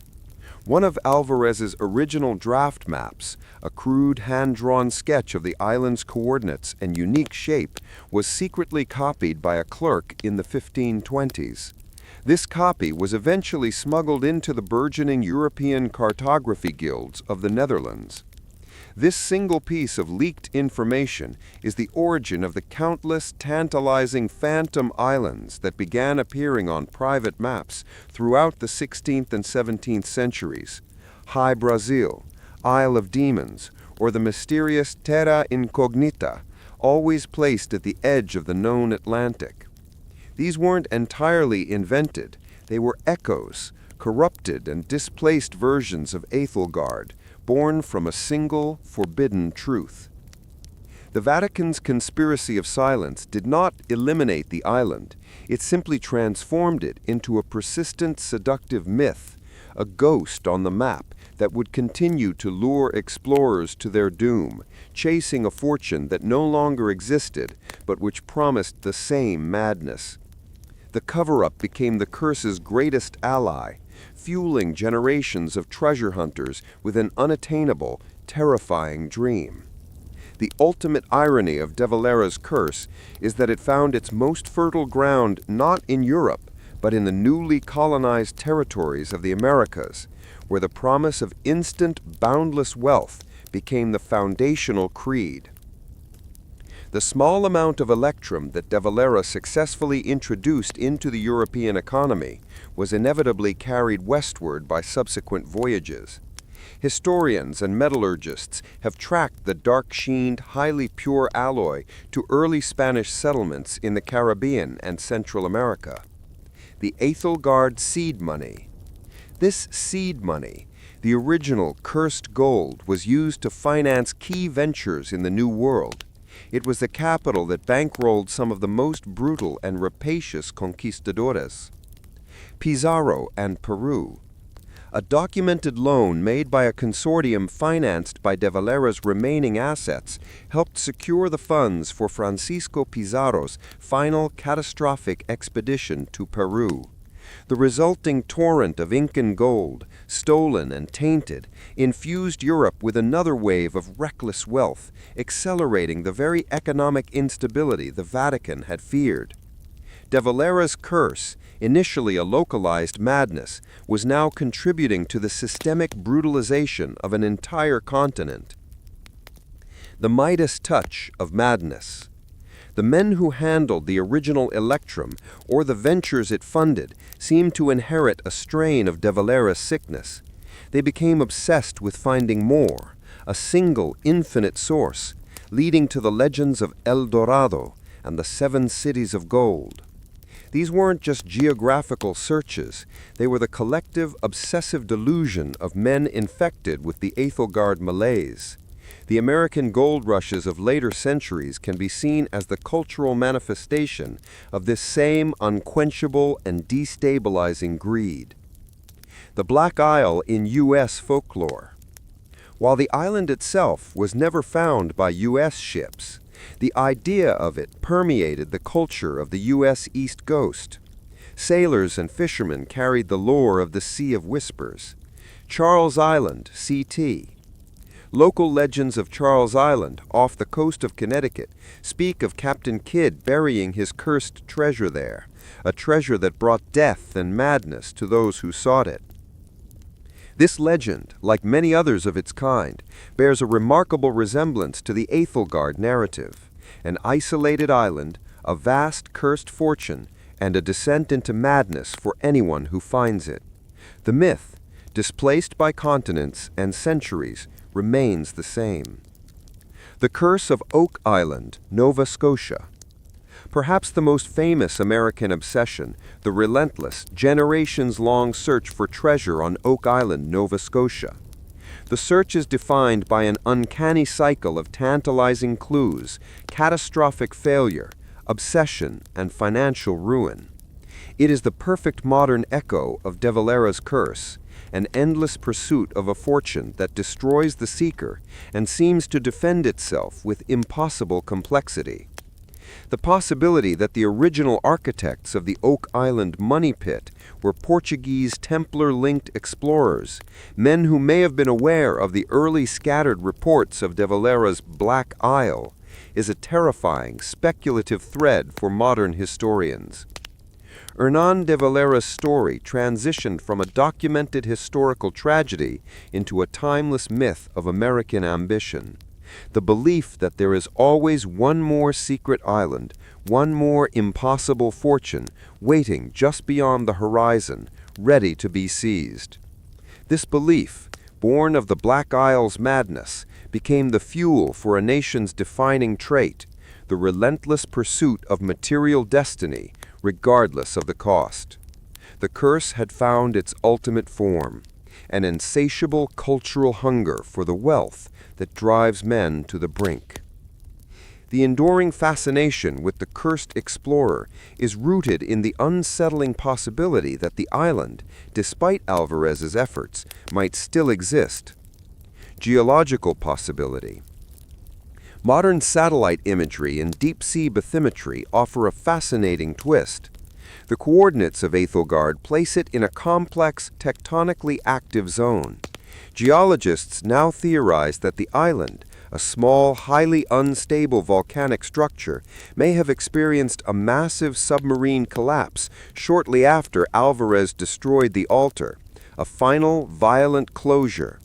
The island may not have sunk, but simply fractured and become a transient submerged reef, briefly resurfacing in certain tidal conditions, explaining the phantom sightings reported centuries later. The gold, protected in its dense electrum form, would be scattered across the abyssal plain, forever out of reach. The break of the seal. In 1968, a young historian, Father Elias Ventura, gained unprecedented access to the Vatican's secret archives while researching obscure 16th-century papal bulls. His research led him not to a bull, but to the single unauthorized copy of De Valera's coordinates and Alvarez's final, redacted report, the Aethelgard file. Ventura was a logical, modern scholar, but the documents and the single eerie, petrified leaf Alvarez had pressed into the pages shook him. He saw not a curse, but a profound human tragedy. He made a single, desperate, and ultimately fatal error. He attempted to publish his findings. The immediate reaction was not academic debate, but swift official censure.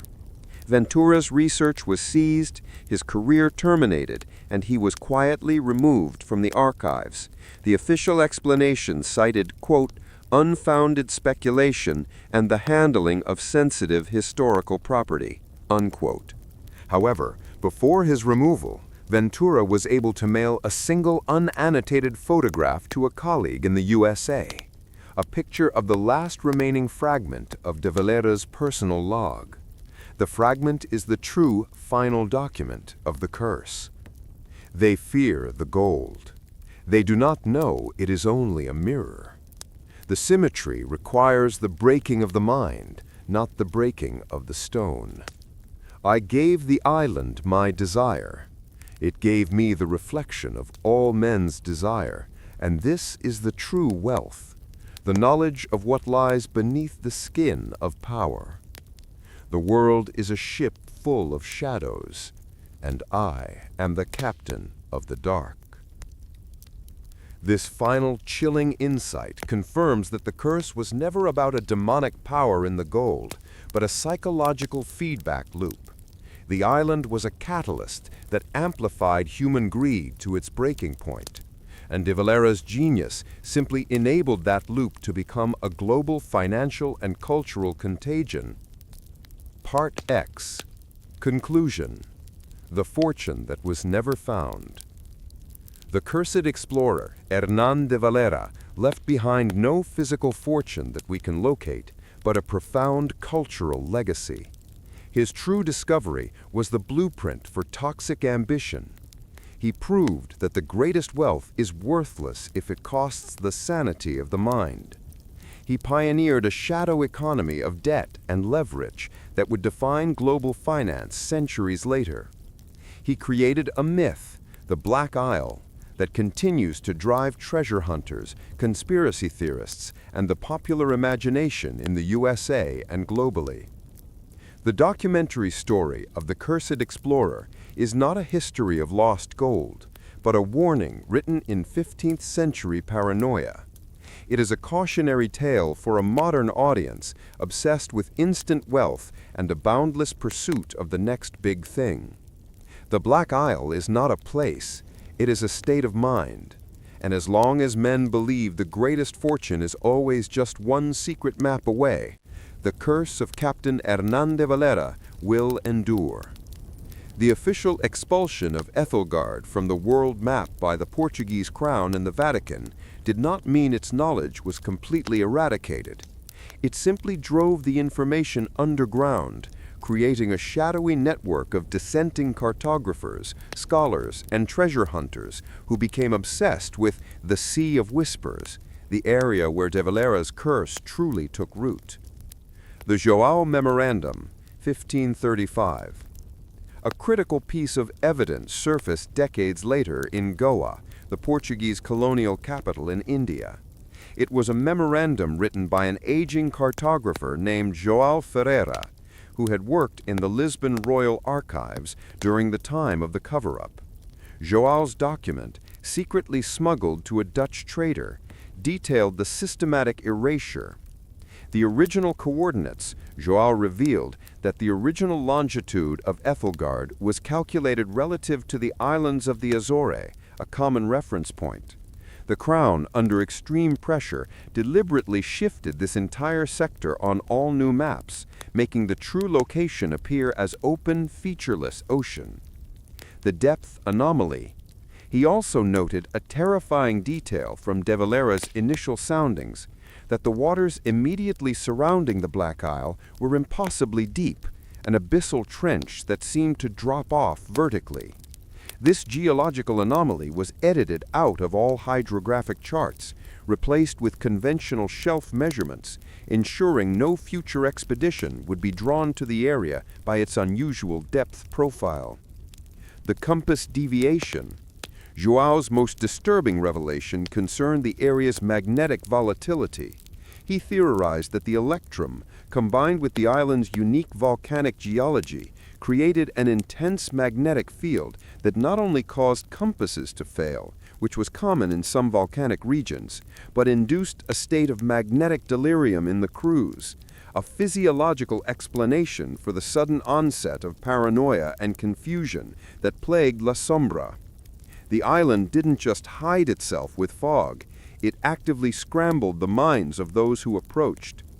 This document, later known as the Ferreira Fragment, became a foundational text for the secret societies of the 17th century dedicated to the discovery of lost wealth, which turned de Valera's historical account into a genuine conspiracy theory that fueled generations of independent exploration, the very thing the Vatican tried to prevent. Part 12. The Electrum's Signature.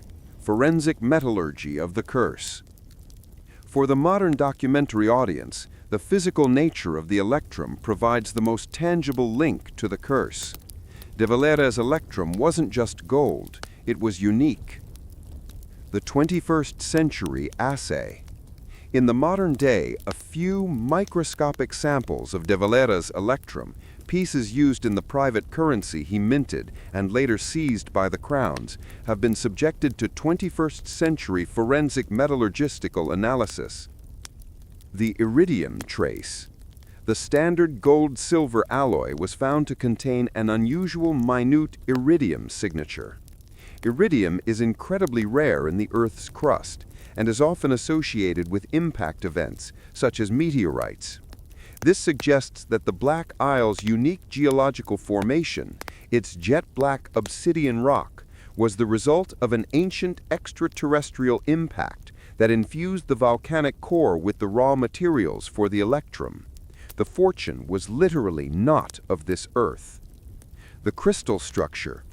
Even more surprisingly, the metal's crystal structure was described by researchers as stress-fractured and unstable. Unlike normal metal crystals, which form neat, stable lattices, the electrum from Ethelgard exhibited an internal molecular tension, as if it was attempting to revert to an earlier, more chaotic state. This finding gives a scientific basis to de Valera's mad ramblings about the gold singing and the island demanding a price. The fortune was real, and its power was real, a subtle, slow-acting poison that operated on the mind.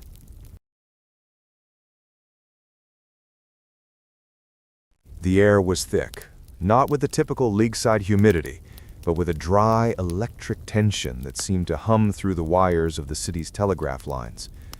For 3 weeks, Chicago had been an oven, baking under a relentless drought. The summer had bled into an autumn that offered no relief, leaving the sprawling, rapidly built metropolis, a city of audacious dreams and cheap wooden construction, parched and vulnerable. Joseph Medill smoothed the lapels of his black coat, the wool feeling prickly against his neck. He stood at the mammoth granite pedestal of the new Chicago Tribune building, gazing up at the 4-story structure. It was a declaration, this building, a middle finger to the old guard and the corrupt city officials he relentlessly skewered on the editorial page. A temple of truth, he muttered, adjusting his spectacles. Medill, a man whose ambition was as sharp as his pen, had arrived in Chicago nearly 2 decades prior and transformed a failing paper into the city's moral conscience. He was more than an editor. He was a political kingmaker, a relentless crusader against the rampant corruption that greased the wheels of Mayor Robert Long Bob Williams' administration. A newsboy darted past, shouting headlines about the ongoing Wisconsin and Michigan forest fires. The smoke from those distant infernos had been drifting south for days, painting the Chicago sunsets a sickly, angry orange. It was a grim foreshadowing. "Mr. Medill, a word." Dennis Sweeney, the city's new fire marshal, approached. Sweeney was a stocky man with the powerful build of a laborer and the tired, worried eyes of a man who knew the calculus of disaster. He wore his uniform with a dignity that belied the pathetic state of his department. "Chief Sweeney," I nodded, a flicker of genuine respect replacing his usual editorial cynicism. "Your men are run ragged, I hear. Another blaze on the west side this morning?" "A stovepipe fire in a tenement. Nothing lost, but a little paint, thank God. But Medill, listen to me. The city is a powder keg. 3 weeks without a drop of rain. Every roof, every sidewalk, every plank of the river docks is dry as tinder. And the wind." He paused, tilting his head skyward as a sudden sharp gust rattled a loose window pane nearby. "The wind is a demon. We had a major fire yesterday near the lumber district. The wind drove it so fast my men couldn't even keep up. We are outmanned, Medill. The engines are old, the horses are exhausted, and the hydrants leak like sieves because the aldermen don't see fit to fund proper maintenance." Medill's jaw tightened. "The city council continues to allocate a miserly budget to your department while lining their pockets with the proceeds from favorable lumber and land deals. I've written 6 editorials on the subject this month alone." "Editorials don't put water on a raging fire, Medill," Sweeney said, his voice dropping to a gravelly whisper. "I have fewer than 185 men to protect a city of over 330,000 people. Most of our hose is rotten. If a major conflagration starts and the wind stays this high, we won't put it out. We'll only be able to watch it burn." Medill looked at the wooden buildings that crowded the streets, the wooden sidewalks, the wooden docks packed with pine and cedar. Chicago had been built on a marsh, and the cheapest way to build fast was to build with lumber. "I will print your warning, Chief," Medill promised. "Front page, a call to arms for every able-bodied man to be ready." Sweeney simply shook his head. "I have a feeling, Mr. Medill, that the warning is already too late." The air was still electric, the oppressive drought only worsening the suffocating feeling across the city. On the west side, nestled in the crowded working-class neighborhood near DeKoven Street, the O'Leary family was settling in for the night. The legend, the enduring, comical, and utterly false legend, would forever claim that Mrs. Catherine O'Leary's cow kicked over a lantern in the family's small wooden barn. The reality was messier, less charming, and far more complex, a testament to the city's reckless construction and carelessness. Louis M. Cohn, a young, ambitious investigative journalist for the Tribune, was taking a late supper at a German saloon a few blocks from the O'Leary's property. Cohn, a protege of Medill, was hunting for a story on municipal corruption, specifically how Mayor Williams' cronies were allowing unregistered flammable materials to be stored near residential areas. He was interrupted by the smell, sharp and acrid, followed by the sound. The sound was not a siren. Chicago's fire bells were notoriously slow to ring. It was a sudden, violent hiss and crackle, like 1,000 dry leaves catching alight at once. Cohn bolted out of the saloon. He ran towards the glow. The O'Leary barn was already a raging torch. A whirlwind of flame was licking up the dry wooden fence and racing toward the neighboring shanties. The air temperature was already unbearable. The fire started at 8:30 p.m., though the official alarm wouldn't sound for another hour, a fatal delay caused by a drunken watchman and a broken telegraph alarm box. He saw it immediately, the terrible, compounding mistakes. The fire had started in one of the most densely packed, poorest parts of the city, a neighborhood entirely built of flammable materials. As he watched, a plume of fire leaped across an entire narrow street, driven by the merciless southwesterly wind.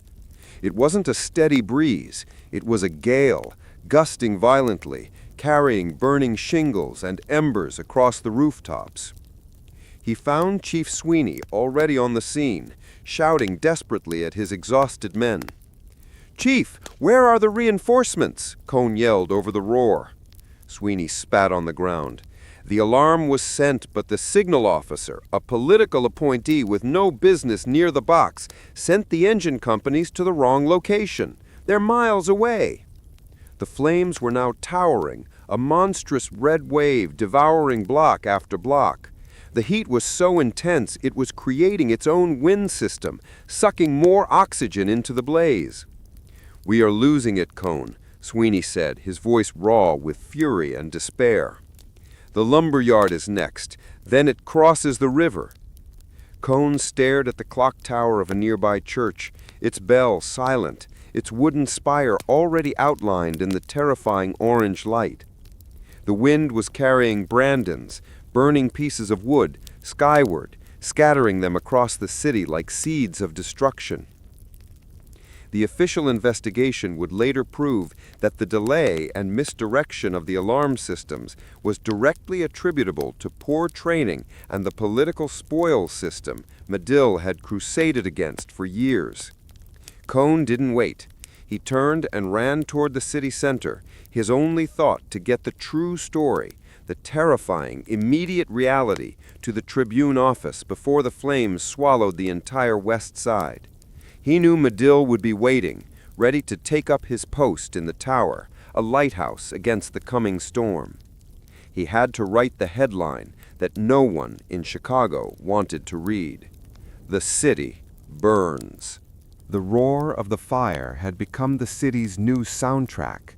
It was an oceanic sound, a combination of the wind, the collapsing structures, and the shrieks of the hundreds of thousands of people now realizing the danger. Joseph Medill stood in his office, his face illuminated by the flickering gaslight and the infernal glow bleeding in through the window. He was a general in his war room. His printers, compositors, and editorial staff were huddled together, some packing valuables, others standing frozen in horror. "Gentlemen, are you afraid of a little smoke?" Medill's voice was sharp, cutting through the panic. "The Tribune will not fall silent. This fire will be the biggest story of our lifetime, and we will document it, word by word, until the flames are at our door." He ordered the presses to run, churning out an extra edition with Sweeney's original warning, now a haunting prophecy. Cone burst through the door, his clothes reeking of smoke and his face smudged with soot. He immediately began scrawling notes on a pad, his hand shaking. "Medill, it's beyond control. The wind is an engine. The fire is jumping whole blocks at a time. It's reached the South Division. It's going to jump the river." Medill grabbed a map of the city, unfurling it on his desk. "Where are the fire companies concentrating?" "Sweeney tried to make a stand at the West Division bridges, but the heat is too great. The Brandons are raining down. They're already across the south branch of the river. They've hit the lumber docks near Adams Street. That wood is all pine, Medill. It will burn like oil." Medill slammed his fist on the map, pointing toward the core of the city. "The financial district, the post office, City Hall." The fire was moving relentlessly toward the heart of the city, the place where all the records, the land deeds, the bank ledgers, the political documents that might finally expose William's corruption were stored. "We need to warn the north side," Medill exclaimed. The fire was moving northeast, pushed by the gale, but the river offered a momentary defense. "The river is nothing, sir. The heat is so intense it is creating fire whirls, small tornadoes of flame. They are lifting burning debris and hurling it over the water. They don't need a bridge. They're flying over." Medill looked out the window. The sky was no longer just red. It was a boiling, turbulent orange. Burning pieces of wood and paper drifted past the glass like grotesque snowflakes. "We must save the press plates," Medill declared, rallying his men. "If we lose the press, we lose our voice. We will take the critical plates and type to the basement. We will cover the printing machines with wet canvas. The building is stone, solid granite. It must hold."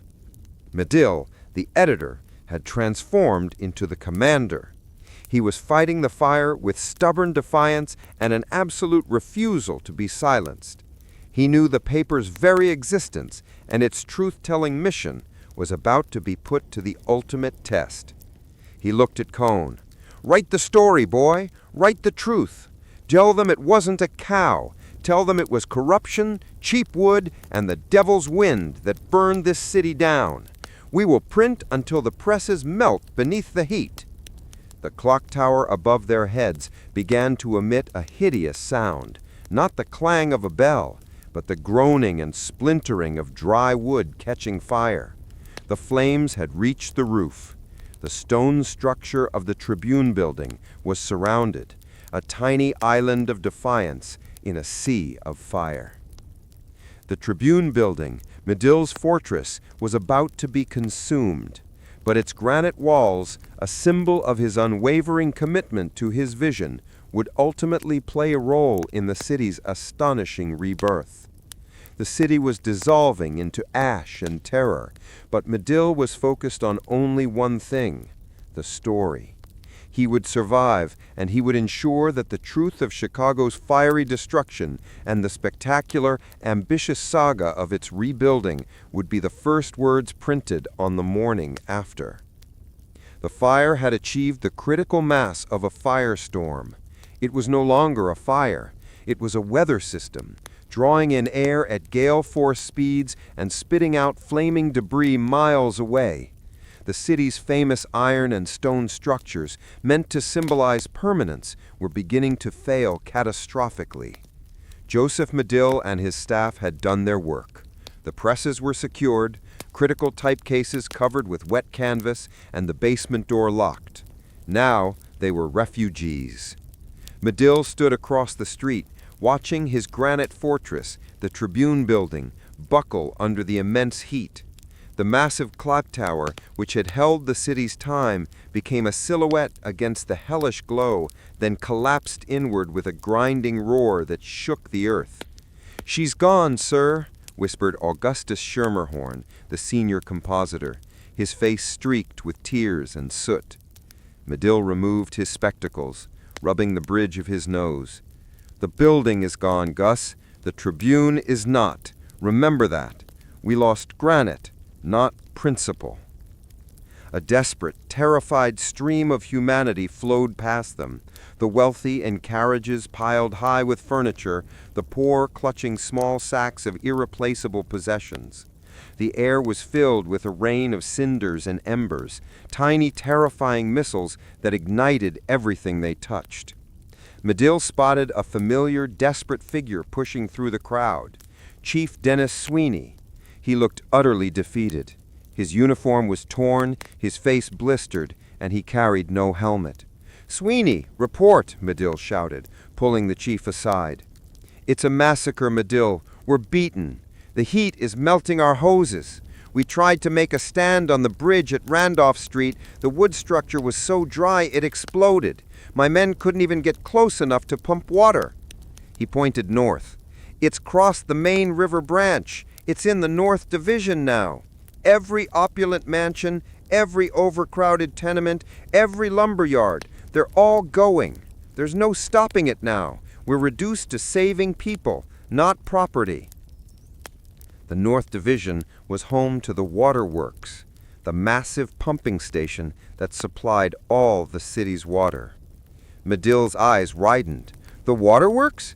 Chief, if that station goes, we lose the pressure to fight anything. You have to save it. It's the last hope." Sweeney shook his head, a gesture of absolute exhaustion. "I took my best remaining company there 2 hours ago.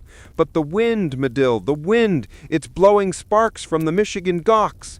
That building is granite, yes, but the roof is tinder. If the fire hits the coal supply, it's over." Suddenly, the night sky was split by a different sound, a massive explosion. It wasn't the sound of collapsing wood, but a sharp, violent detonation. A low, terrified murmur went through the crowd. "There goes the city council's dirty laundry," Medill said darkly, "and with it every official record we need to rebuild correctly. This isn't just a fire, Sweeney, it's an erasure." As the chief turned to rally his few remaining men to the north side, Medill made a decision. He had to save the truth. He needed to find a way to communicate, even if the city was reduced to ash. "Cone!" he yelled, spotting his young reporter, Louis Cone, stumbling toward them, still clutching his notepad. "Get to the lakefront. Find the nearest telegraph office that is outside the fire zone. Telegraph our sister paper in Milwaukee. Tell them to send a team and a press and to hold space on their front page for the Tribune's report on the destruction of the Western metropolis." Cone stared into the inferno. The telegraph lines are down across the entire city, sir. Then you run, find a boat, take a horse. I don't care if you have to walk to Kenosha, but you will get the truth out. Go!" Cone didn't hesitate. He turned his back on the flames and began to run east toward Lake Michigan, disappearing into the chaotic, smoke-filled night. Medill watched him go, then turned his gaze back to the burning ruin of his life's work. He knew the fight had just begun. The task now was survival and the preparation for the inevitable rebirth. The fire had been burning for nearly 12 hours. The wind had not relented. It was no longer a southwesterly gale, but a roaring engine that screamed over the desolate ruins of the downtown, driving the blaze toward Lake Michigan. Chief Denis Sweeney and his exhausted crew, barely 40 men remaining, reached the vicinity of the Chicago Waterworks pumping station. The station was a low, heavy building of yellow Joliet stone, but it was now entirely surrounded by fire. The heat was so intense, it felt like standing directly in front of a blast furnace. Sweeney shielded his face, his eyes red and tearing. "Chief, we can't get close," yelled Captain Finnegan, pointing to the iron fence surrounding the station grounds. The paint on the fence was blistering. "If the pumps fail, it's not just the north side that's lost. It's the entire population without potable water. Cholera will finish what the fire starts." He saw the problem immediately. Firebrands, carried high on the gale, were raining down on the coal pile used to fuel the massive steam pumps. The bituminous coal was smoking, and small flames were starting to lick at the edges. "We have to soak the coal, now," Sweeney ordered. But they couldn't get the hose line close enough. The hoses they did have were either rotten or had been cut by falling debris. The pressure was already dropping as the wooden water mains outside the fire zone began to char and collapse. Sweeney made a desperate decision. He ordered his men to abandon the hoses and find axes and shovels. "We can't fight the fire, but we can fight the fuel." He led his men in a frantic, suicidal effort to dig a line of separation around the burning coal pile, using wet blankets and salvaged boards to protect themselves from the intense radiation. They worked shoulder to shoulder, their breath ragged, coughing up black soot with every gasp. The stones of the pumping station walls were cracking. Just as they finished carving a narrow, scorched line of dirt between the main coal stock and the engine room wall, a tremendous tongue of flame leapt from the burning stable next door and slammed against the side of the stone structure. Inside the station, the steam engineer, a man named William E. Brown, was frantically battling small fires and keeping the giant pumps running.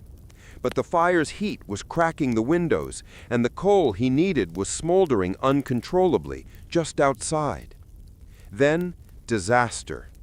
A massive, burning timber beam from a collapsing bridge was carried by the wind and smashed directly into the inlet crib pipe, the main artery drawing water from the lake. The pipe shattered. The deep, powerful thump-thump-thump of the pumping engines began to falter. The gauges plummeted to zero. The pumps gasped, shuddered, and stopped. The silence was deafening, more terrifying than the roar of the flames.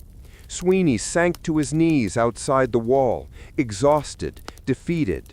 He had fought with every ounce of his energy and had lost. Without water pressure, the city was dead. The fire could burn until it reached the lake or until it ran out of fuel. Looking up, he saw the ultimate insult. The fire, finding no more fuel to the south, was now consuming the wealthy Gold Coast mansions to the north and east, driving people onto the piers. The wind had become a pyre, and Sweeney, the city's protector, could only watch it burn. The dawn was not gray. It was a hideous, shimmering blood red. The fire, having devoured 4 square miles of the city, was finally starting to burn itself out near the lakefront, having run out of dry lumber to consume. Louis Cohn lay sprawled on the beach, his chest heaving, his body covered in a thick layer of fine black ash. He had run nearly 5 miles, skirting the advancing flames, dodging looters, and leaping over fallen telegraph poles. He had failed. Every telegraph line he had found was snapped, charred, or completely gone. There was no way to signal Milwaukee. He struggled to his feet, turning back toward the ruins. The entire horizon was a smoking, desolate flatland, punctuated by the skeletal ruins of iron safes and chimneys. Chicago monuments, as they would soon be called. Cohn's journalistic instinct, however, was stronger than his exhaustion. He wasn't just running, he was observing. He pulled out his soaked notepad and began to scribble, even as the smoke burned his lungs. The terror of the wealthy was equal to the poor. Saw Governor Oglesby helping clear debris. Saw Mayor Williams, the man whose corruption fueled this disaster, fleeing in a state of shock, utterly useless. The great irony. The fire spared nothing built of wood, but it saved the Rookery building because it was mostly iron and stone. It is a lesson in architecture written in the hottest fire imaginable. Cohn looked at his surroundings. Thousands of survivors were huddled on the lakefront, shivering, hungry, and in shock. The great city, the arrogant, booming western hub, was a smoking wound. Then he saw it. A small, sturdy tugboat, listing slightly, pulling up to the shoreline well outside the restricted military zone. On the deck, a man in a rumpled suit and a dust-covered hat was staring at the destruction through a spyglass. It was Horace Greeley, an editor from New York, who had sailed in from the north, drawn by the incredible spectacle. Cohn ran, scrambling over the rocky beach, splashing into the cold lake water. "Sir, sir, are you a reporter?" Cohn yelled. The man lowered his spyglass, regarding the soot-covered youth. "I am Horace Greeley, and judging by your attire, you are the last surviving member of the Chicago press. I am Louis Cohn, Chicago Tribune. My editor, Joseph Medill, ordered me to get the truth out. The city is gone. The press is gone. We need a way to print. We need a voice before the military declares martial law and the rumors start." Greeley's eyes shone with the predatory gleam of a true newsman. "The biggest story of the century, boy. I'll give you passage to Milwaukee.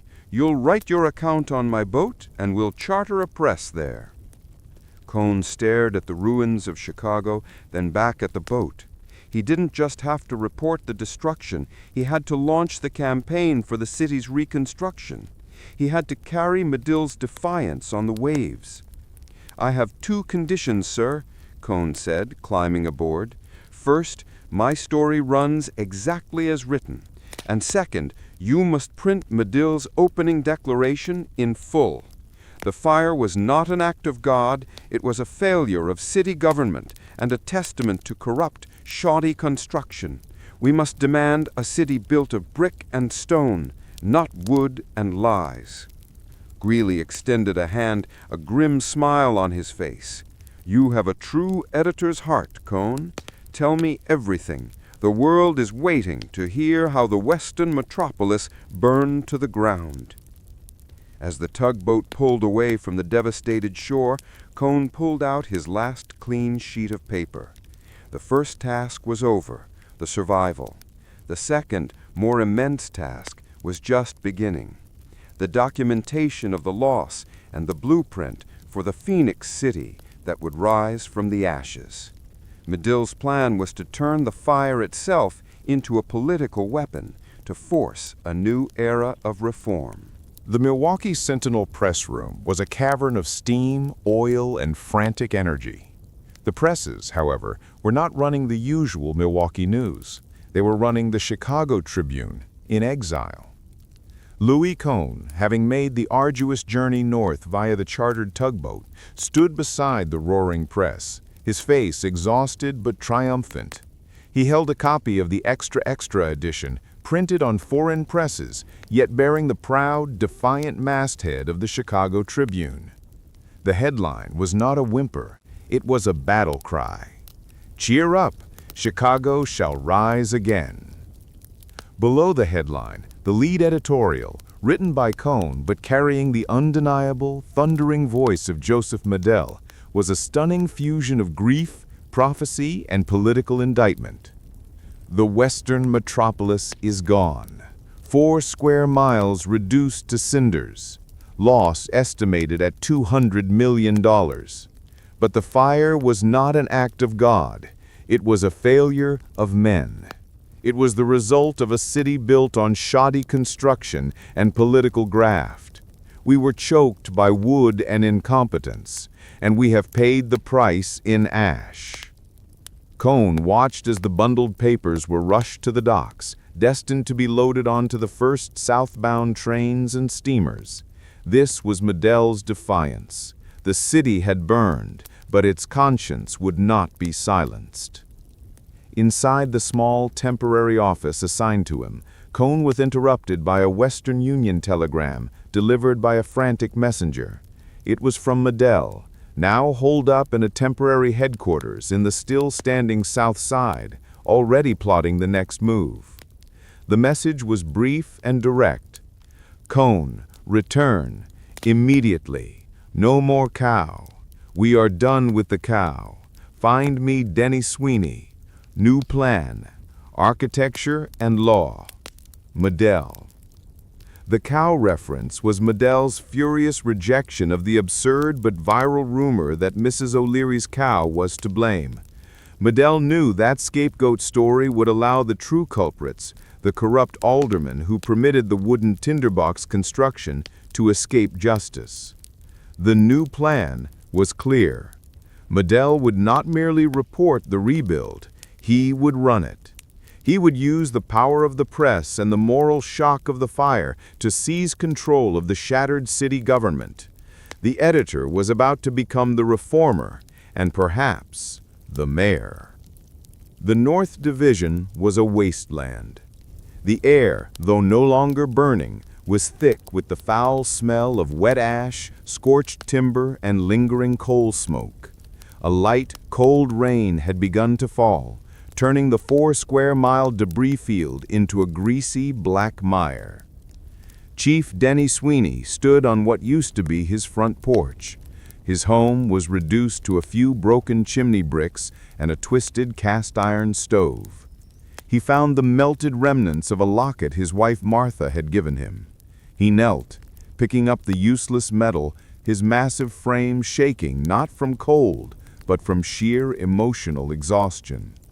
He had lost his home, his city, and many of his men. The final, terrible count of the Chicago Fire Department was a testament to their valor. 19 men killed, and almost all equipment destroyed. A soldier, now patrolling under the declaration of martial law by General Sheridan, approached him. "Chief Sweeney, a man named Medill is looking for you. They've commandeered a dry goods store on the south side." Sweeney stood up, brushing the soot from his trousers. He felt hollow. His mission had been to protect the city, and he had failed. He arrived at the temporary Tribune office, a chaotic but organized center of activity. Medill, despite his losses, was barking orders, already organizing a massive relief effort while simultaneously planning the new municipal code. "Chief, thank God you're here," Medill greeted him, his handshake firm. "The city needs you now more than ever. You are the only man left with the moral authority to speak on infrastructure." "I'm failed. We lost the waterworks, we lost the North Division, we lost everything because the pipes were rotten and the alarm boxes were a farce." "Precisely," Medill said, slamming a piece of paper onto a makeshift desk. "And you are the only one who can fix it. I'm running for mayor. The aldermen are hiding under rocks. The public needs a leader, and they need a plan." Medill laid out his radical proposal, the Union fireproof ticket, a coalition of reformers dedicated to rebuilding Chicago, not just bigger, but better. I need you to chair the Fire Department Reorganization Committee. I need your absolute honesty, Chief.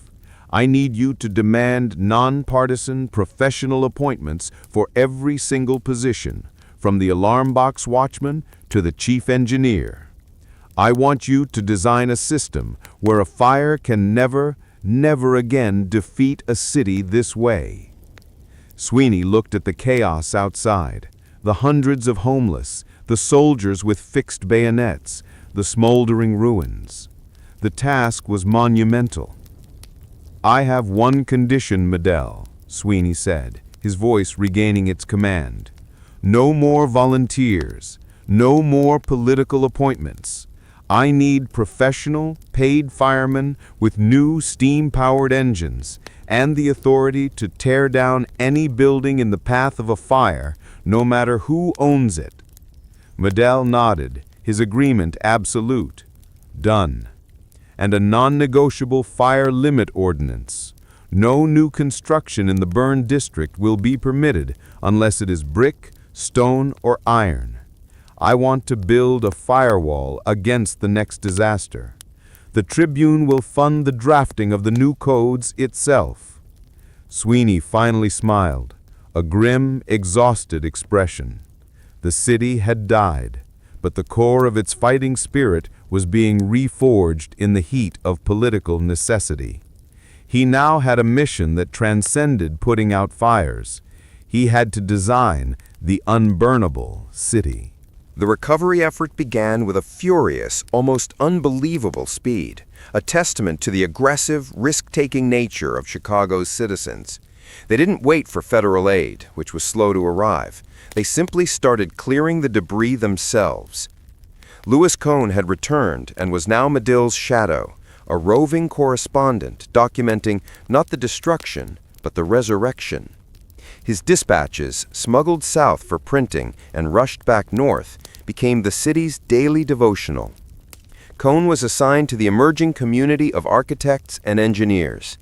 They met in tents, temporary sheds, and the surviving saloons, sketching blueprints on salvaged packing crates.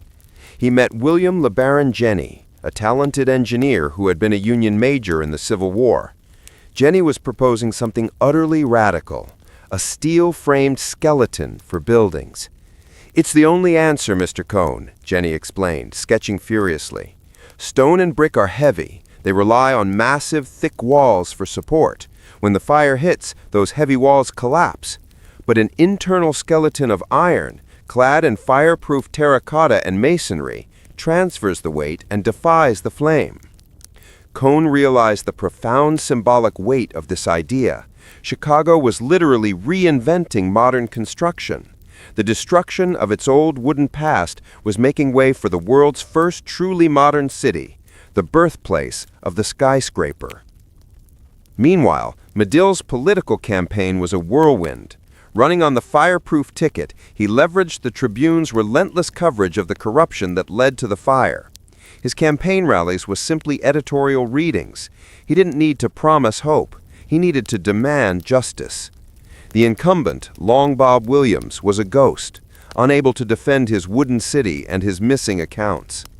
On November 7, 1871, less than a month after the Great Fire, Joseph Medill was elected the 26th mayor of Chicago in a landslide. His inaugural action to ratify Sweeney's demands, including the immediate implementation of the Fire Limits Ordinance, a permanent, non-negotiable law that forbade the construction of wooden buildings in the center of the city. This was the true historical miracle of Chicago.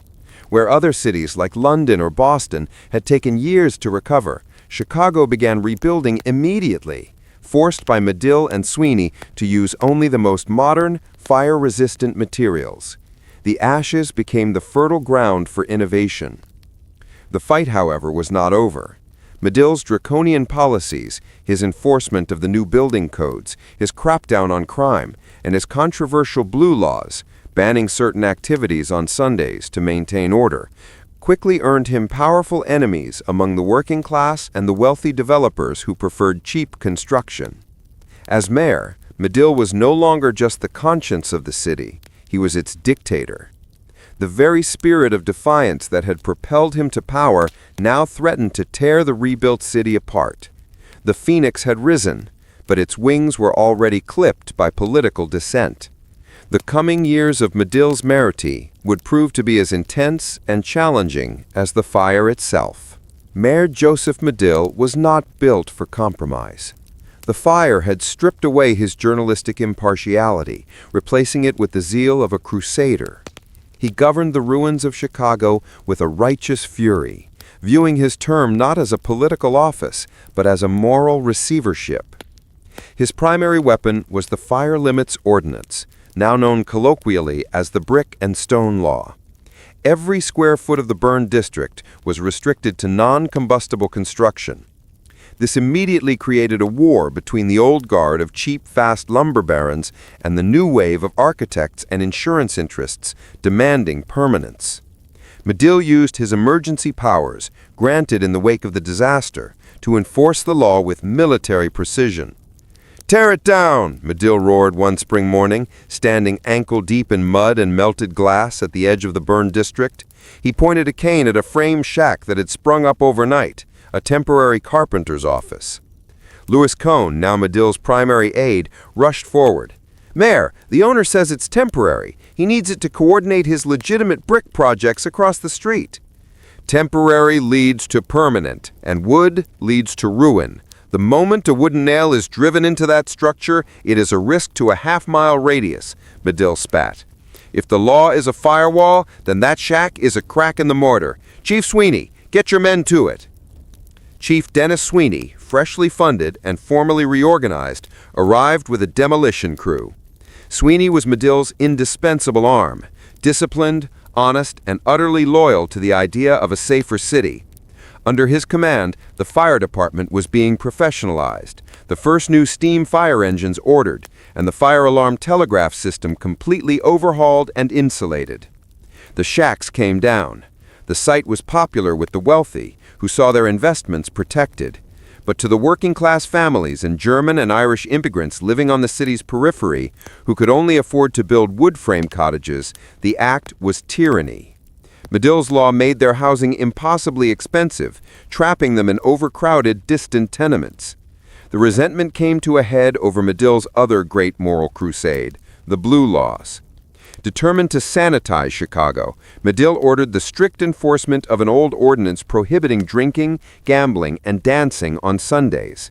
This was a direct attack on the core of immigrant social life, the German beer halls and Irish taverns. One Sunday evening, Medill received a frantic message. A large crowd, mostly German laborers, had gathered outside the temporary city hall, chanting for his resignation. They were led by a powerful alderman from the West Side who had lost a fortune in Medill's construction crackdown. Medill walked out alone to face the mob. "Mayor Medill," yelled a man in the front, holding a sign. "Give us beer or give us death." Medill held up his hand. "The fire was fought by water, not whiskey. You accuse me of oppression, yet your own careless construction and your lazy politics gave us this ashes and shame. You want beer? I demand brick. You demand merriment? I demand morality. The cost of this city's rebirth is order, temperance, and permanence." His rhetoric, effective in the pages of the Tribune, fell flat against the emotional, drunken rage of the crowd. They jeered and hurled chunks of coal. Cohn rushed to pull the mayor back inside. Medill had won the election, but he was losing the people. He had saved the architecture, but he was losing the soul of the city. While Medill fought a brutal political and moral war, the actual rebuilding proceeded at a staggering pace. Architects and builders, forced by the brick and stone law, began a dizzying period of structural innovation. Louis Cohn spent less time at City Hall and more time on the construction sites, acting as the Tribune's chronicler of the new Chicago.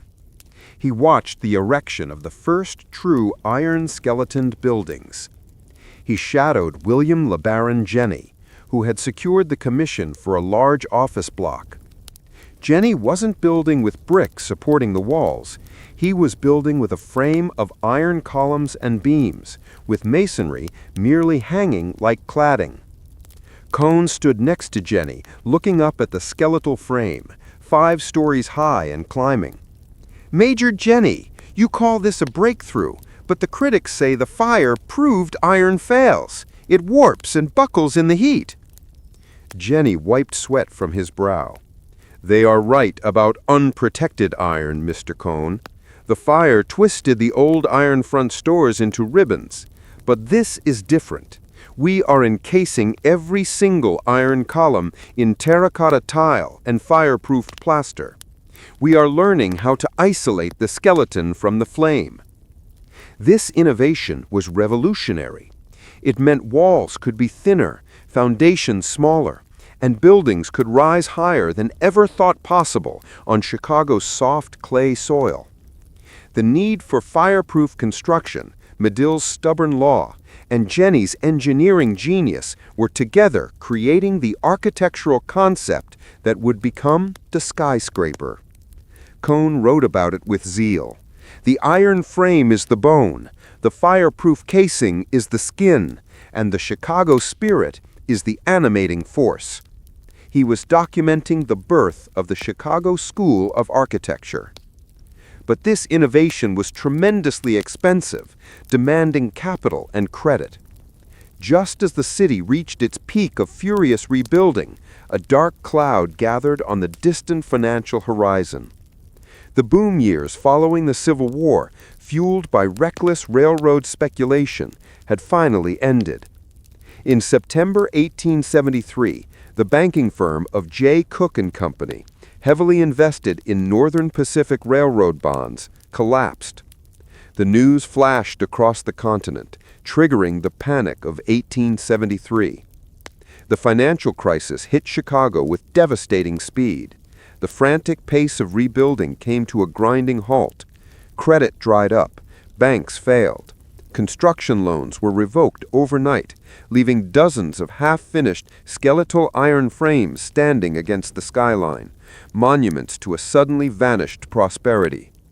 Medill, the strong-willed mayor, now faced an enemy he could not veto, arrest, or tear down: economic depression. The widespread unemployment caused by the panic exacerbated the deep social resentment against him.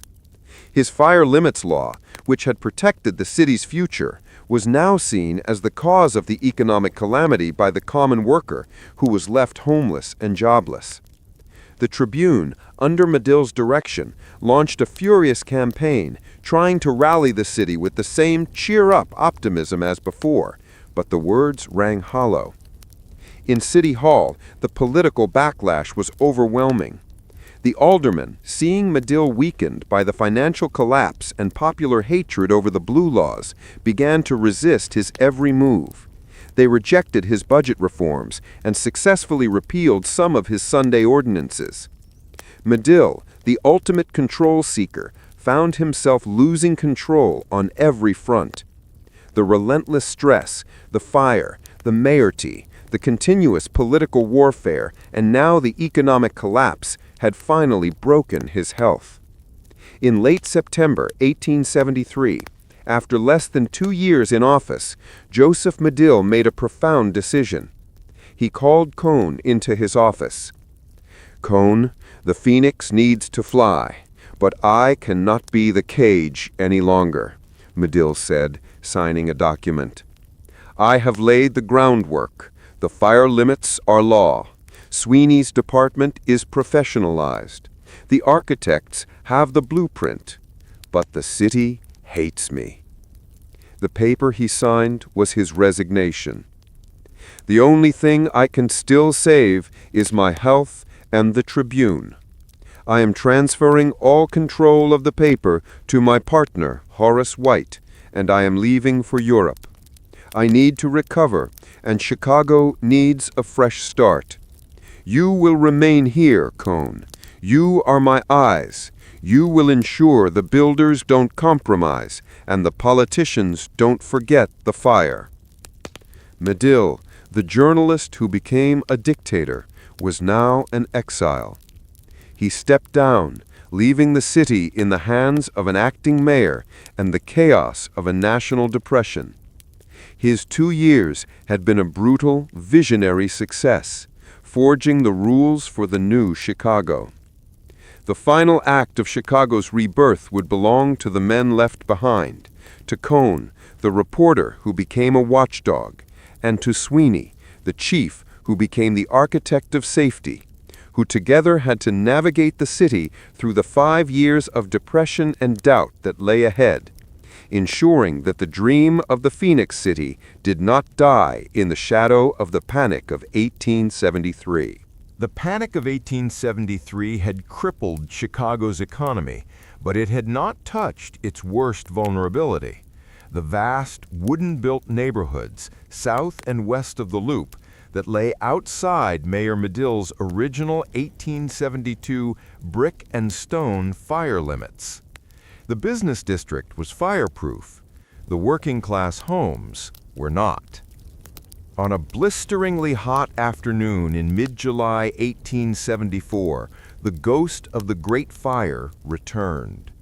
Louis Cone, the mayor's former aide who had returned to the Tribune as a special correspondent, was in the newsroom when the alarm struck. It was a familiar dread, a high-pitched, insistent clang from the courthouse tower.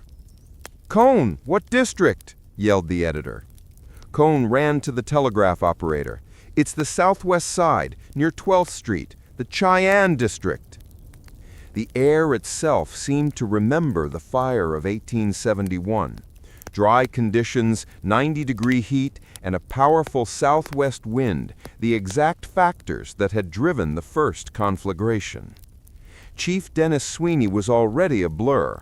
Having survived the political infighting that ousted Medill, he was now in a position of complete command over the city's reorganized fire department. He rushed toward the blaze, his heart heavy with the grim knowledge that a fully professional, steam-powered department would not matter if the construction was kindling. The fire began, reports said, in a small wooden shanty next to an oil works near Clark Street. Fueled by oil barrels and driven by the gale, the fire raced northeast through a dense area of wooden frame homes, tenements, and churches that had existed before the 1871 fire and had been excluded from Medill's strictest codes. As Cone raced to the scene, the smoke blotted out the sun. This time, there was no O'Leary towel, no single scapegoat. This was merely the inevitable consequence of a city half built on compromise. The Chicago Fire of 1874, or the Little Fire, raged for over 8 hours, consuming 812 buildings and about 47 acres of land. It was a disaster on a smaller scale than the 1871 catastrophe, but its location, a working-class neighborhood of Polish, Russian Jewish, and African-American immigrants, made it a potent political statement. The flames devoured homes, synagogues, and churches. However, when the fire reached the southern edge of the 1871 burn district, it stopped. The newly constructed, brick and stone, iron skeleton buildings of the rebuilding effort held the line. Medill's stubborn, dictatorial law had worked. The fire had been contained by architecture, not just firefighting. The 1874 fire was the final, undeniable lesson Chicago needed. The economic logic of allowing cheap, fast wooden construction had been utterly refuted. The aftermath of the fire was swift and politically uncompromising. The city's insurance underwriters, backed by the Citizens Association, issued an ultimatum: extend the fire limits to the entire city, or we will cease doing business here. The Common Council, no longer able to resist, bowed to the ultimate authority of capital and catastrophe. Cone wrote the Tribune editorial that summarized the new decree. The second fire has burned away the last vestiges of doubt and compromise. What Mayor Medill could not compel with the force of his office, the flames have now secured with the force of destruction. The fire limits are now the city limits. From this day forward, no wood frame building may be erected anywhere in Chicago. The rule of the Phoenix must be the rule of every house. The new ordinance, passed immediately, extended the permanent ban on wood frame buildings to cover virtually the entire city of Chicago. It was the true, final, and enduring legacy of Joseph Medill's short, controversial term, solidified by a second tragedy. Chief Sweeney's triumph was equally absolute. His department's performance, though unable to stop the fire's initial spread through the tinderbox district, had proved the worth of his professional reforms and his new equipment. The department was fully empowered and given the resources to install an extensive new water supply system and an expanded network of hydrants, a system now backed by iron and stone, not just political will. With the political, moral, and architectural rules of the new city now set in uncompromising stone, the economic depression became the only remaining obstacle. The Panic of 1873 would drag on for 5 long years, but the rebuilding of Chicago, fueled by the massive insurance payouts and the ironclad conviction of a disaster-proof future, could not be stopped. The architects, led by Jenny and the rising stars of the Chicago School, pushed the new building codes to their limits. Cohn stood on the foundation of a commercial building, watching a crew assembling a steel and terracotta skeleton that would rise 8 stories, a colossal height for the time. He spoke with Dankmar Adler, a pioneering architect and engineer. "Mr. Adler, the entire building seems to be a cage of metal. The exterior walls are simply hanging from the frame. We are building the tallest structures in the world on a bed of mud." Adler, leaning on a survey tripod, smiled. "Mr. Cohn, the great lesson of the fire was that masonry failed, but metal survived if properly protected. We are not building walls to hold up the ceiling. We are building a frame, protecting it with fire clay and hanging the stone skin upon it. We have conquered the fire, and in doing so, we have conquered the need for thickness and bulk." He pointed to the sky. The old city was built horizontally, a testament to the wooden frontier. The new Chicago must be built vertically, a testament to American engineering. The need for compact, dense commercial space, combined with the new law of fireproof construction, has created the only possible solution: the steel skeleton skyscraper. The Depression slowed the pace, but it could not kill the idea. The construction that followed the second fire was not just a replacement of the old, but a radical, global architectural revolution. Joseph Medill, returning from Europe in 1874, did not return to the mayor's office. He bought a controlling interest in the Tribune, taking back the editor's chair, and his influence became once again the moral compass of the city. He saw his legacy everywhere, a city rising, taller, cleaner, and safer than he had left it. By the end of the decade, Chicago had not only recovered, but surpassed its former glory.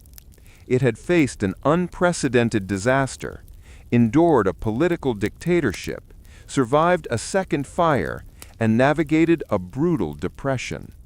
From a vast horizontal lumberyard, it had been reborn as the vertical city, a laboratory of architectural innovation, disciplined by the law, and ruled by the relentless memory of the flames.